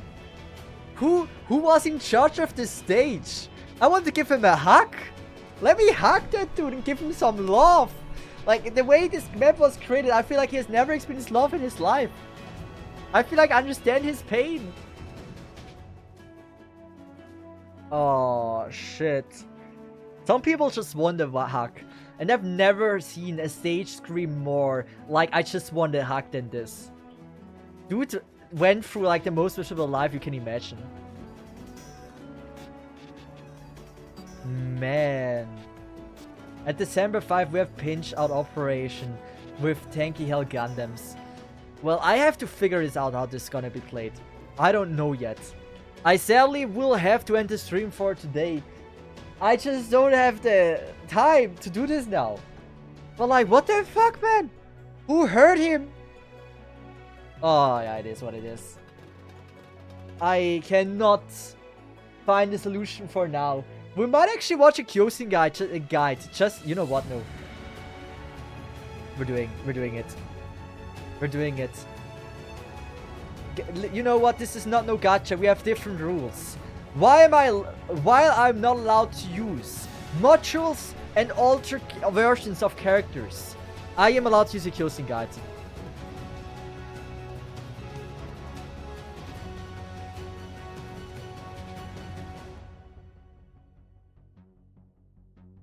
Joe, I hope your guide is good.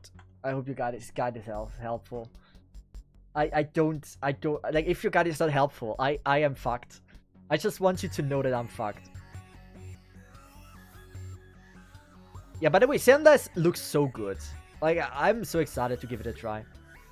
Like, it's already getting so many views. I'd say, even if it's like just a beta, where most people haven't heard of the game yet.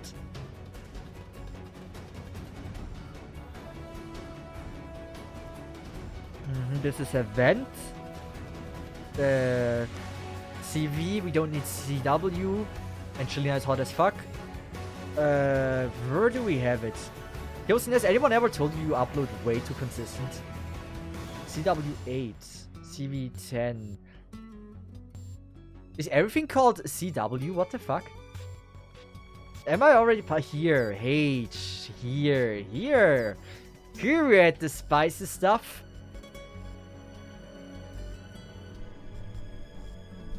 There's a search button. We don't need search button. We're better than this. Alright. So it's 13 minutes long. It just says it's too complicated. You can clear the normal one and adverse together, just like me. So then the score tell me use I've already is used this not squad. really Ooh, because that looks I'm not from the doable. support unit and Oh, that looks so. What? How can I not? Wait. Okay, you have the Silver Ash is steady here.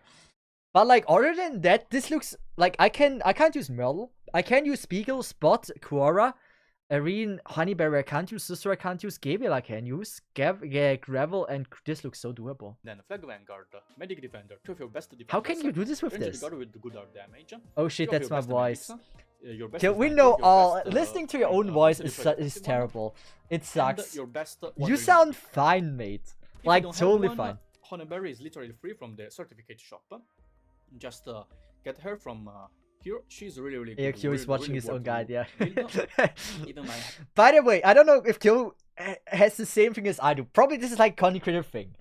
If you're like, it's fine if someone reacts to your video, but if you're live in a stream, right, and someone reacts to your video live, that's the worst thing ever. It's like, please don't watch it. Oh, I was so cringe there. Please do not watch it. Why did they say that? Why did they phrase like this? And, yeah, last two slots this I is every successfully time used someone them, watches my video on and stream. just I use have them this. to bring whoever you want to make the stage easier. Okay, let's do this. Good. Yeah, let's do this. Show me how much I First of all, suck. immediately deploy down Murdo here, face on left side to destroy the crit and wait faster. I don't have as good Then DP deploy the Ranger Guard here, face game, on right but side, like, it's gonna be good enough. and That's gonna be my Silver Ash, I guess, or Reinhardt Lapland. here, face on right side, Possibly and Lapland. then the defender below the Ranger Guard. He is pretty The strong. boss, let me explain. I The boss, hope- every time the HP of the boss reduces under 50%, he will summon a clone. And all the clones will share the same amount of HP.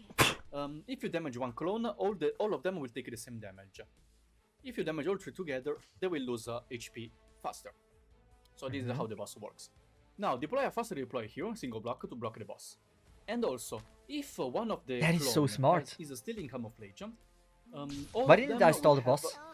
Immortality, so will not take damage. Now, medic here, press on bottom side, your best burst medic. Why didn't I stall the boss earlier? Press on left side, so the attacker ranger can also help to spot invisible enemies.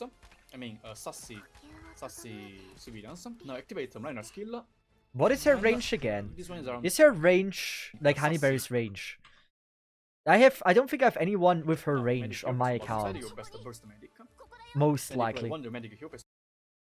Oh, this is a great range. Oh, I can't do this. Yeah, I can't do this. Unless Nightingale, but that doesn't reach there. Sassy civilians. Now activate minor skill when this one is around here. Okay. He's strong. When you get enough DP, deploy sniper here on face on left side, not here, but here.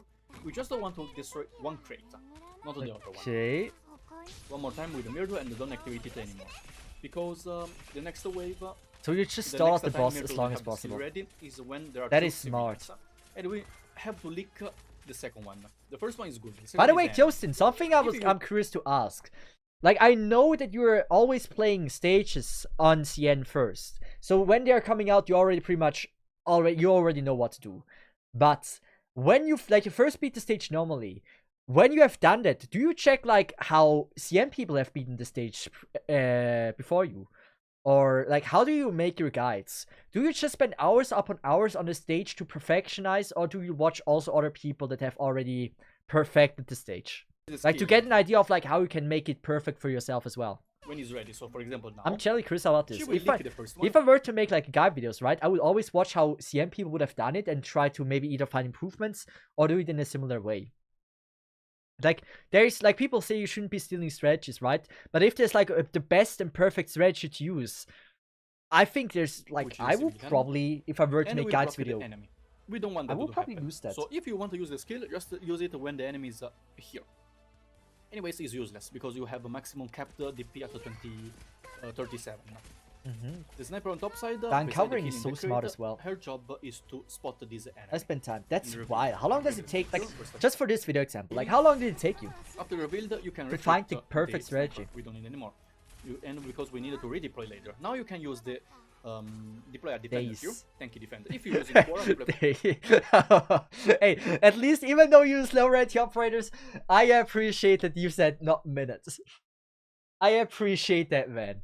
Thank you. You kind of restored a little bit of my confidence. It's still shattered because you use like pretty much low rarity operators, like so many, not even a full squad, and I use Ifrit and everything. But at least you said days and not minutes. And then you can get defeat. Then when that is wild. This defender is on top side. You should make a video about this. I don't know if you have already, but like make a video about this. Like so about how I make my guide videos. Usually I spend days like I sleep with the stage, I sleep with my phone until I find a great strategy, and then I perfectionize it. Like that would be an interesting video actually. That's why we didn't change it before, because else we'll block this one. We have to kill, so we have to leak. I feel like people would be interested in that. Now, why core on bottom side? Because the core with the skill will increase by 1 block count. We only have to block these 3 enemies. The next one spawning from here, we don't want to block it. So just to deploy core on bottom side for safer safer round.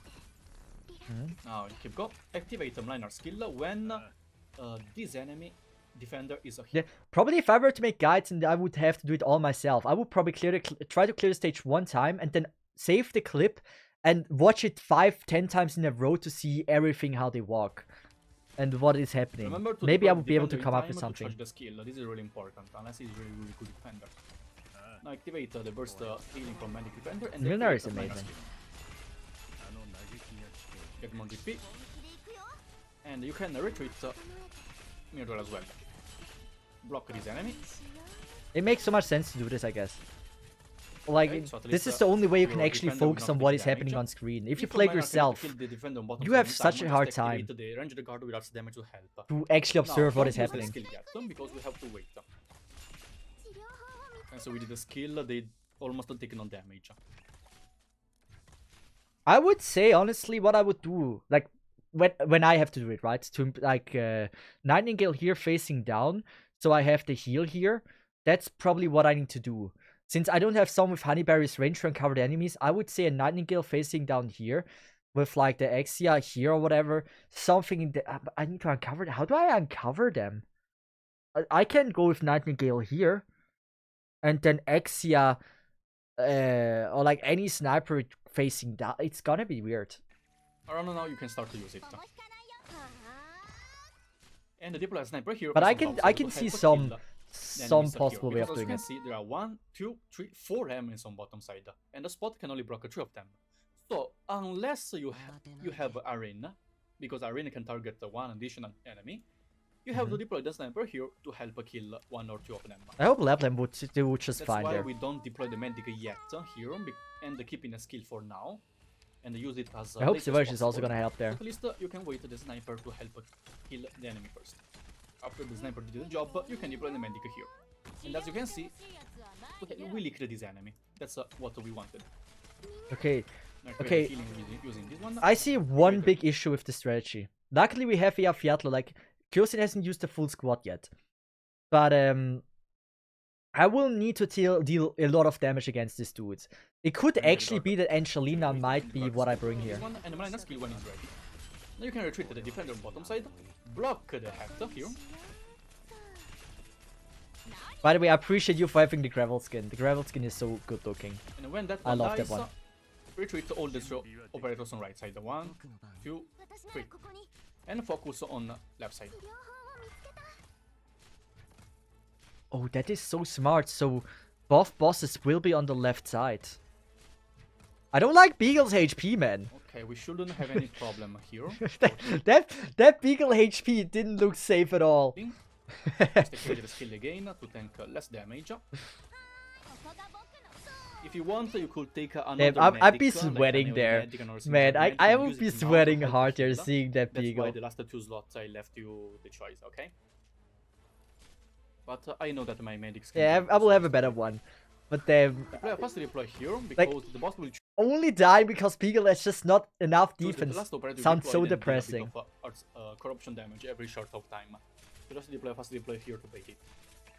What are we waiting? We're waiting the redeployment time. We have to destroy these 2 crates on the left side of the blue door. This one, keep it, don't destroy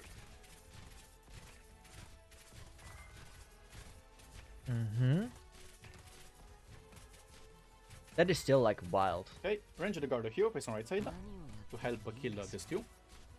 Miner here, face on bottom side to help kill I can enemies. see Milner is actually a very good pick. Like Milner, I can see why people say he's so strong. Activate the skill again to take Dude, I was on hiatus when Silversterian Navis came out, right? I hated this event so much. I hated the current rerun event, right? I hated it so much. On my main account, I quit playing for an entire year. And on Nogacha, I took a break for 8 months until I decided to not do Nogacha anymore. But like I was kind of hiatus, and therefore everything in the past year I haven't gotten. And now we're just playing with day 1 operators, right? I'm trying to beat the entire game of Arknight, so like just Arknight stages with only operators that were out when the game first released. I felt like this is a fun niche, but also it's something that is very approachable. It doesn't matter when you start playing the game, anyone has access to it, anyone can do it, and unlike No Gacha where it's locked behind events, certain operators, you can just get all the operators that were out at day 1. Skill here. You can use minor skill already when it's ready to kill the normal minions, and you can retreat the defender on bottom side. We don't need anymore. After we destroy this crate as well, you can retreat the ranger guard. We don't need anymore, and deploy. Is there nothing coming anymore on the right side? Later. I can't think. I think there were people on the right side. And damage the boss. Oh, were there only nice? Oh, wait a second. Are there only nice enemies on the right side? That's something, if that's true, that's something you never would realize by just playing it normally. A bit longer, so or it takes so many tries to realize this. And actually reduce the boss no shot, right? Half. So he will summon the second clone. That'd be wild. I'd be upset if that's actually the case. I mean, when there's only the boss remain and all the enemies are dead, you can retreat to this medic. We need to redeploy later. Now use the skill. As you can see, the second clone appeared. And since one of them is still in camouflage, so under impostor mode, all of them will become immortal. So just let the boss go. I wonder how he does this. It's like we're like 1/3, like no, we're 2/3 down with the video. And wait for minor skill again. By the way, is the Full music strategy, loud enough? basically. Fuck you, we can put the music louder. Oh, the voice. Here we go. Okay, when minor skill is ready, just activate it immediately now. This is... I'm surprised people can And tank retreat this. this defender. I'm gonna use Here. Saria there. Because when the boss dies, all the clones will do this AoE arts damage. So we only have one Honeyberry here healing, so just to keep him line on field. You Anyone that retreat the doesn't have defender, friends we who watch the deploy later. kills guides is so So don't fucked. deploy anyone yet, because after the boss revives, we'll immediately select operators on the field, and then we'll summon a drone on their head, dealing corruption and arts damage. So after you see, after operators getting selected, now you can deploy operators on the field. So this ranged guard and activate. Okay, minus, never mind. not minus. I thought mirror skill no to one get would come in XP. on the right. Deploy a defender to block. Okay. As you can see, these are the thingy dealing damage, as you can see, huh? Corruption damage, but it's fine, don't worry. Honeyberry will handle it. Kurora is such a good tank. It's insane Now, how don't tanky deploy. she is. You can lick these two, but this one will get blocked. Okay, you can the lick later this one two. because it's a friendly Later two, unit. okay. This one is the enemy, and this one as well. But this one is, so don't need it to block. This one is also friendly. This one is the enemy. Imagine having to learn this by Just heart. like the drone gets killed first. That is such a weird mechanic if you think about it. Okay. And after that, get the DP. And first of all, block this enemy inside the minus attack range later. Like now. Then deploy the medic defender here to below the That would be my how to Saria. say, the guard. Okay. And then activate mirror skill again. You can lick this, this Okay. one civilian since he's a friendly one. This one is an enemy. Don't worry. This one, if you deploy the operator just like me, the same deployment phase and etc. etc. This one will get spotted before he can get out from Korra's attack range. So it's totally Okay. fine. You will never, ever lick this enemy. So don't worry about it. After you got enough DP, you can retreat. Okay. Flag Vanguard and deploy a medic here facing I the would left side have to never heal. been able to figure Because this now out. these two will become enemies. I'm too rusty to do this. As you can Oh, see, those this things one are all... will Oh no. get investigated in time. How do Always the defender I to just block have this Silver man. one. This I one was- will be I've been revealed. weaving Silver. She's gonna be Just fine. retreat this operator, the faster deploy. Deploy now. I mean, use the skill, minor skill now. That is After insane all range these as well. four heads, enemies, Silver enemies still are reaches. here in information. Just to go. You can use this one to take less damage if you want. That is so Now, insane. when the boss HP drops under 50%, we'll select one operator on the field, which is a one operator on the field, which doesn't have any operator in the surrounding 8 tiles, and eat him, and then create another clone. So, we just deploy Gravel here. Activate the skill here, burst the healing. The clone thing Because is we so need weird. There's a small trick that I didn't do, but you can do it, is that you don't deploy the medic yet, but you deploy it after the boss selected operators for the drone, summoning drones. So at least she will not get targeted by the drone and can focus on healing.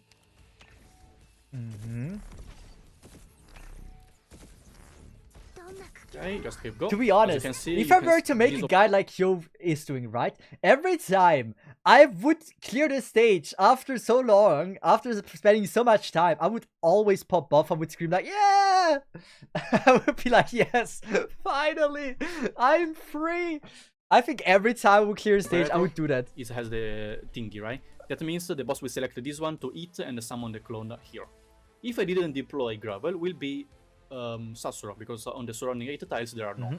If there are same condition promise you I'll operators, forget that. the boss will choose the last operator you deployed, which is Gravel. Now deploy the medic here, face on bottom side. As As you can see, she will be hit and go in redeployment time. But even if the cooldown is finished, you cannot use the operator. You cannot deploy. Deploy depender here Gravel's gone. because yeah, he's eaten by the boss. Now you can retreat to That this looks right now side very after dumb. killing the 2 minions. And just activate the minus Nice. skill one more time to That finish was the job. Not easy to remember all. Really simple. The boss Certainly not. itself doesn't do that much damage. The beginning looked so easy on you. Like when you did the beginning, it looked so simple. And here we go. What a Really- what a thing. Really simple, but hard as well. Yeah. I mean, it's all mechanic. Once you know how the boss works, it's pretty simple. What do people usually comment on your video? I'm curious. The boss ate my uncle, being top 10 phrases I didn't know I'd say. You really carried me through chapter 12. I can now sleep peacefully and tomorrow will raise a glass to those scholarly tutorials of yours. What an amazing thing to write. Well, thank you very much. We have to find one person. It's not okay to lynch and bully people, but whoever this one person is, we will find them. And we will lynch them. But with that, we are now knowledgeable about how it works. I mean, I say knowledgeable. I remember maybe like 10% of it. But I give it one more try. Or otherwise, I will be just like doing it another day. Because I have places to be. So, team composition, right? That is very important. We use, you know what, this was a good team. Since we're doing this niche, I don't want this. We are gonna go first, Gravel. Gravel's great. We love Gravel. Good luck, thank you very much. I'll need it. Just wait till hate stages. I'm gonna be honest, I don't think I'm doing the hate stage with that niche. I mean, maybe if I get another kill guide to watch. Like, if I watch another kill guide, maybe. But, I don't know. So, I would say we play with crew and guards, because we kinda are in dipshit, we don't have Merle. Sniper. I'd say Exia is someone that makes sense, she's also not too expensive. In general, like, everything I have is more expensive than Merle. That is a fact.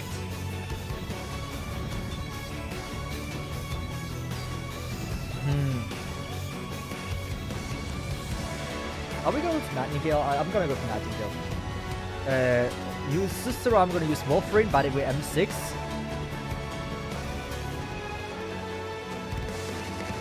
Aren't this like have same influence on video popularity as like algorithm wise? I don't know. I don't know if likes and dislikes even have an influence at all.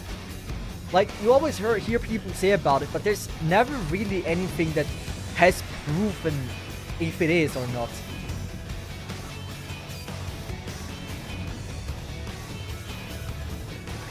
So we're gonna bring Silver Ash.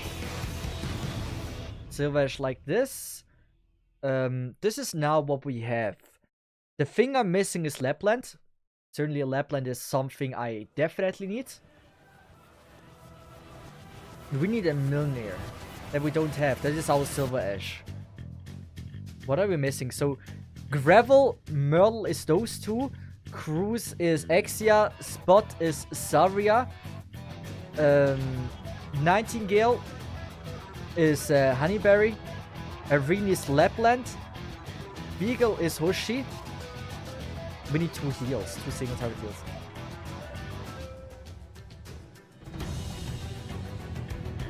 Shining. Shining and Wolverine we have. Quora. So that is 3 tanks in total. Who is a good tank? I might actually have... Does Liscom work? I could just use Quora like you did. But Liscom is also not the worst one. What level is my Quora? I mean, if she is decently leveled, then why not? Yeah, I think we're gonna go with you. And I will be bringing, just as a backup, another fast redeploy.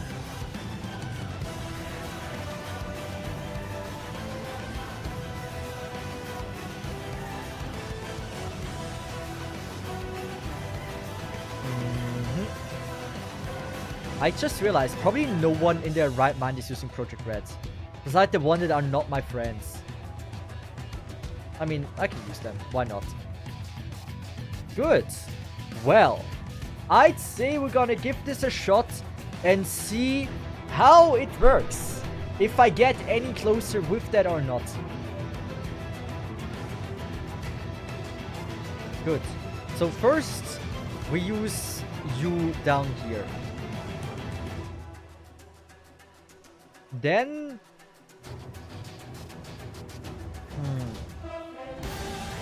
Yeah, we're having a little bit of like a DP trouble. DP is really not favorable for us. So the first one there, I don't think we need to tank. So we can go with... Let's just do this. Then this. Then this. And then we're gonna go with... I don't know. Did you go first with a heal or not? I think you went first with Milner.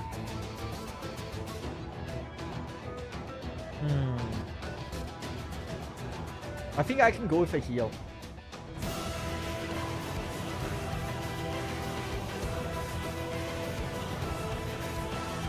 I think I might have needed to go first. You know what? I don't sure. That's why I brought Project Grab with me. Just solely for that reason. So our DP regeneration is already not here. Oh, yeah. I should have first with Sylvash.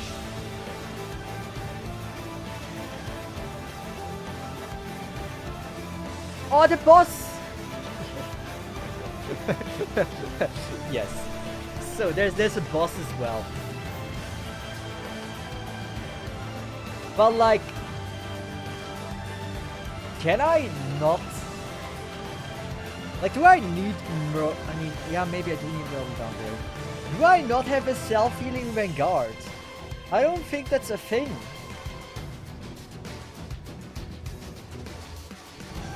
Day 1 wise.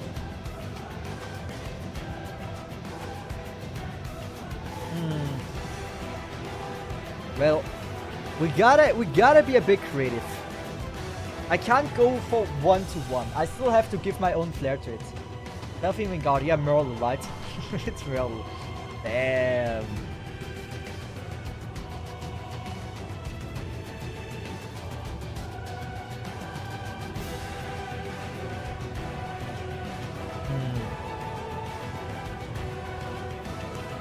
You know what? We do this. We do this, activating. Then there was something that direction. Since we are having those with me, since we are prepared that we are not easily beating them, I will be going for something like this. At least, oh god, I think it was here. If I remember correctly. Warfarin like that. It's gonna be fine. Believe in the power of Siege. I don't believe in the power of Siege anymore. I'm a non-believer.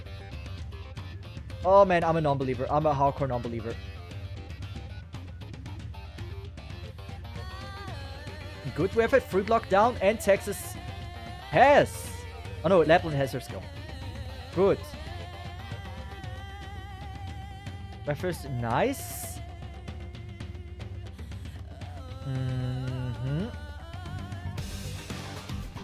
So next up is Silver Ash, I guess. Phew. I mean, so far it looks fine.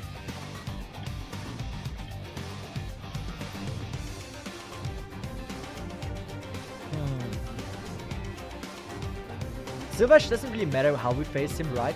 So this is gonna be fine.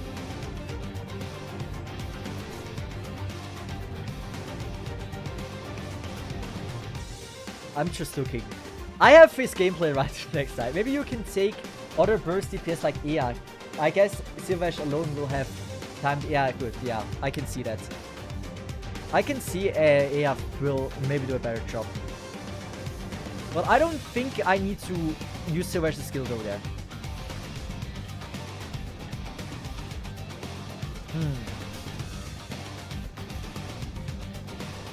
Good. We need a sniper as well, like this. And we want to break this, right?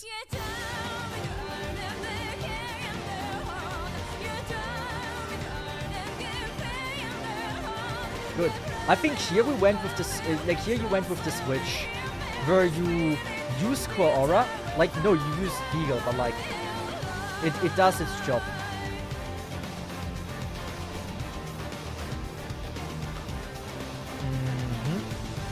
How long did you had Cruise in there? It's just like me being so bad at the game. This is wild. Like, that you came up with all of this is crazy to me.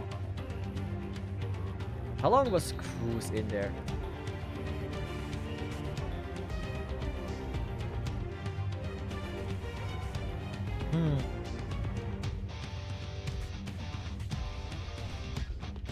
Are you okay? I think I know what. Okay.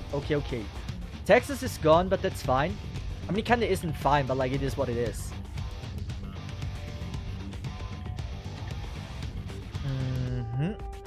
We're gonna use... Should we... I don't want to use it already, but I feel like I have to. I still need Hoshi down for those.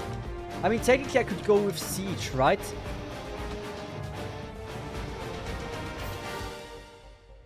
Oh god, DP reduction. DP reduction! This is bad. I need 4 more DP. I mean, it's not necessarily game over if I can get Siege now. And he doesn't shoot me like he does. I mean, is it game over? I would argue it isn't.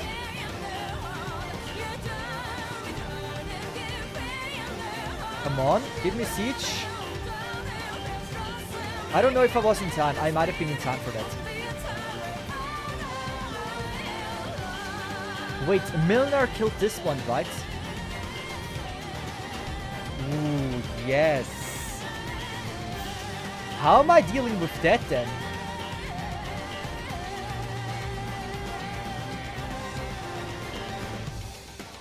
Oh, this is so bad in so many freaking ways. I don't know. I don't know if this is gonna be even any close to doable on this one right now.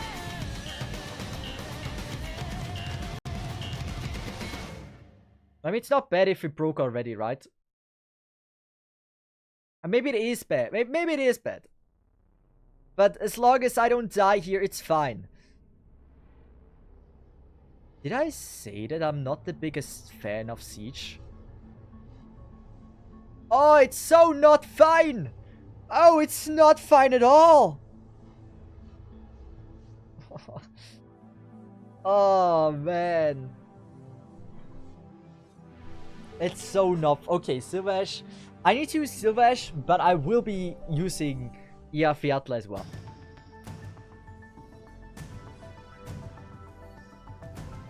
I think right side Sylvash is doing just fine. But we need left side Fiatla for the damage.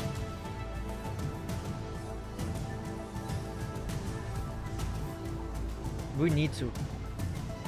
That is an Fiatla that I need to use. I don't need the Vulcan ability. People nowadays don't use Fiatla anymore, right? She is so not yeah. No one uses Fiatla. What the fuck, man? No Simpson. Where's Risu when you need him? What the fuck? Good old Risu. Probably more people have a Sylvash than people have a Fiatla, right? Doesn't look like it. Ah. Why is it only that Ea? Why is it never Sylvash? Also, does it not... Does it... Oh my god. Use Mostima. Is this a Cesith account? I can have Ea, yeah. It is a Cesith account. I am surprised about... Oh, wait. Did I reset the wrong thing? Does everything reset here or not? It's just, oh god. We have Milner here that we're certainly not allowed to use. People don't use Ea anymore. That's wild. I'm gonna try for Silvash as well. That is crazy. That is crazy. How the good old units. Everyone moved on. No one is giving them love anymore. You're in skill 2. I think skill 2 is better for Eyjafjalla. Oh, thank god. That might be you, right? Wait, no, that's skill 3. Is it skill 3? It is, right? Yeah, it is skill 3. We can't use that. If I were to use skill 3 like this, right? It would destroy the box. This is yours. Kisuna, do you have the Silverish M3? Because I can go with M3 Ea for mine. Like, then I can switch out Silverish like this. And so we have like the most optimal. And so now I can go for like a Silverish. That is probably the best I can do.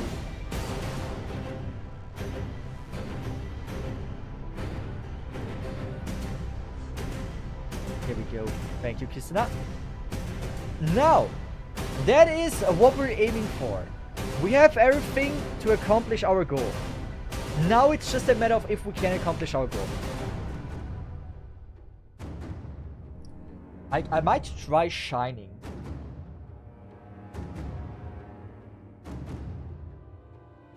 High level 60 is more than good enough. Like, 60 is more than good enough.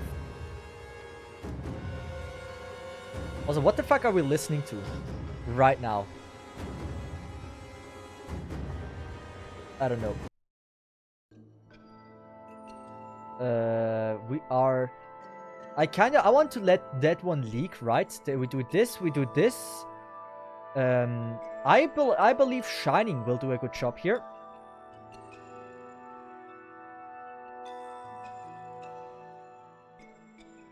Actually, I think I like that placement more. And then we're gonna go for Nightingale. Like this. And we're gonna go with the block. Like that. And now we're waiting. Waiting for Lepilando.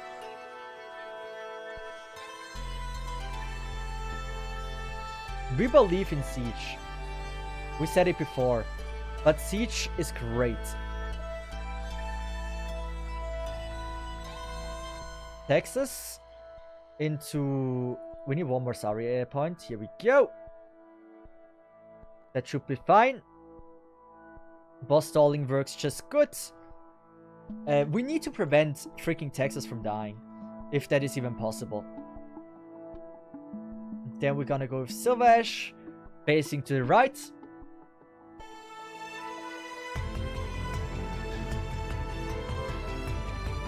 Like this.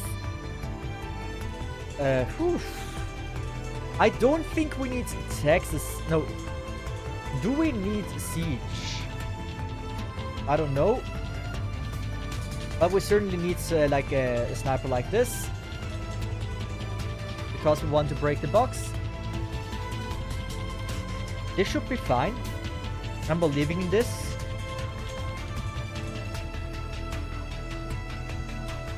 They're hidden anyway. So, I think Hoshi. Don't let this be a mistake. Don't let this be a mistake. Nice. You can lift this. You can lift this. You can lift this. I believe. We just need a tiny bit more. Tiny bit more DP.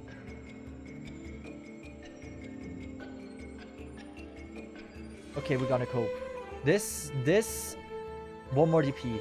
Do not hit me. Do not hit me.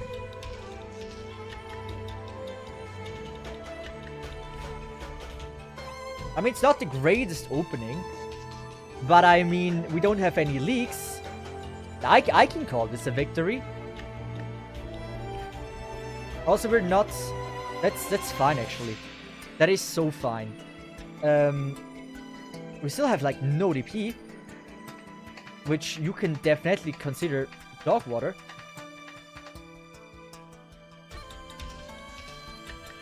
I need Eafiatla. I need Eafiatla. I need Ea. I don't trust this. You know what? This is a risky one, but I'm gonna go with this. I am not trusting this because of the amount of blocks. I will activate Kura's skill for no particular reason. Oh, wait. How many am I blocking? It doesn't matter. Oh, yeah, I used gravel. I should have... Oh god, but I had no DP, right? Is he gonna lift this? He is, but like, even with the shield, I don't think we're gonna lift this.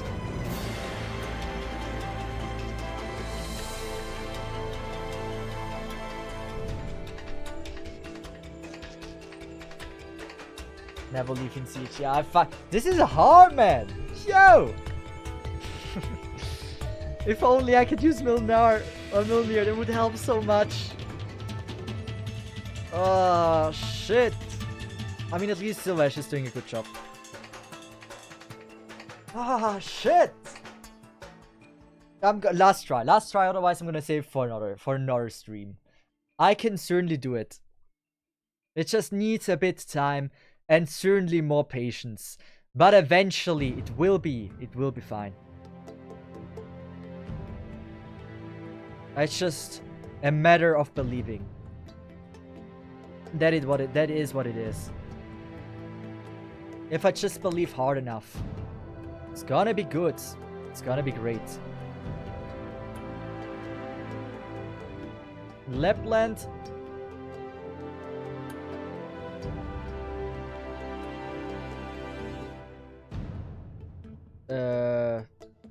Ooh, the boss. Almost forgot about the boss. Good. I believe in Siege. Siege is doing great. We always believe in Siege.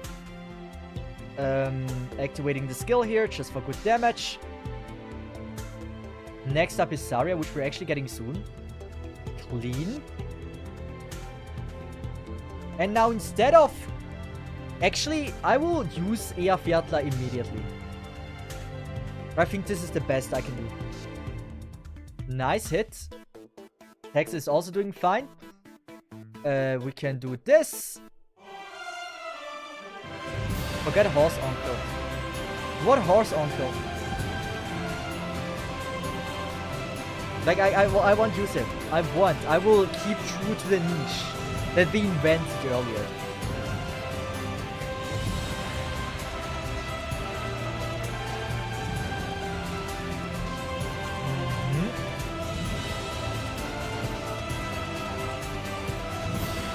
You know, we broke the box. I don't know if we actually need to break the box, I'm gonna be honest.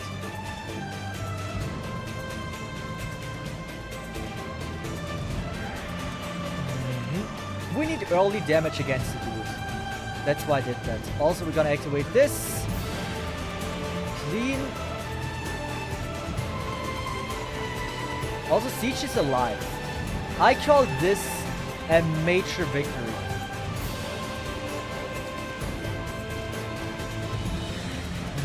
They are dealing certainly damage now. And they're certainly making sure I'm not getting the DP I need.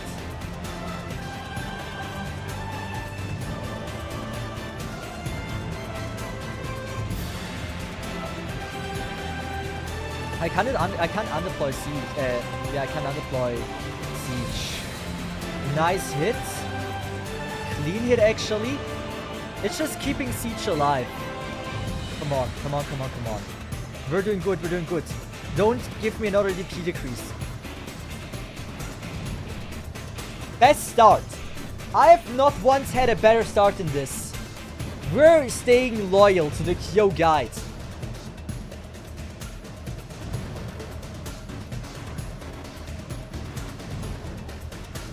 I don't trust any of this, but we're doing okay at least. I need to kill them early. That is the major thing. I can't believe Siege is living this.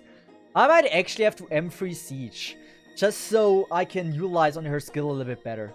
Because right now it's not leveled.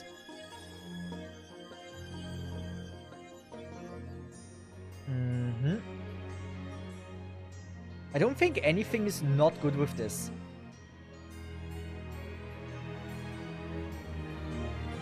I like what I'm seeing here. Is Ea Fiatla capable of doing this? Okay, she almost died.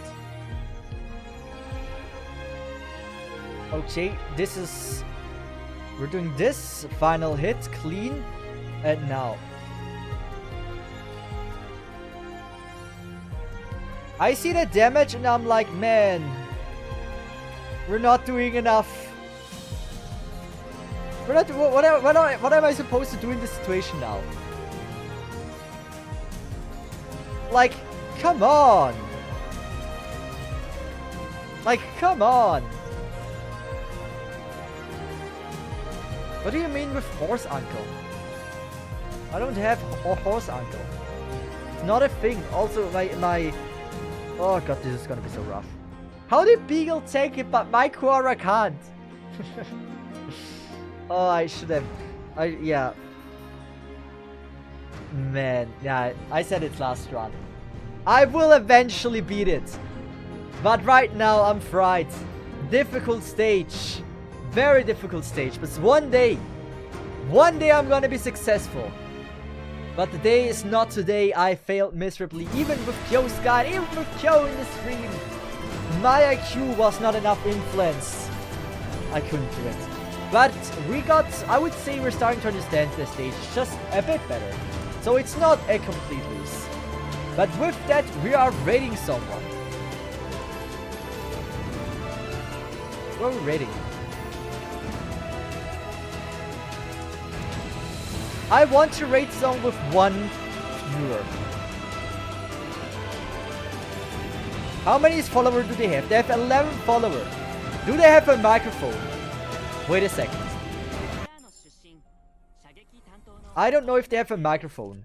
They might not have a microphone based on like their writing in chat. There's more people that stream with Arknights with 1 viewer. This one has even an overlay.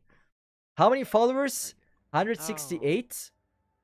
We might go for them or anyone else. This one. Do they talk? If they have a microphone, we rate them. I like to rate people with 1 viewer. Okay, this one is now playing Honkai Star Rail. Damn it. Shit. Other one is playing Velo. What are these 1 viewer streamers? Everyone's streaming the wrong category. What the fuck? Well, we're gonna rate Lizzie. Well, with that, to all of you, I wish you all an amazing stream. Thank you so much. Wait, yeah, have an amazing stream. Thanks so much for being here. I really appreciate that. And with that said, to all of you, thank you so much for watching. And I would say, have a nice one. And bye-bye, Smesai. Please leave them a follow. And with that said, have a nice one. Once again, Kyo, you're amazing. And see ya.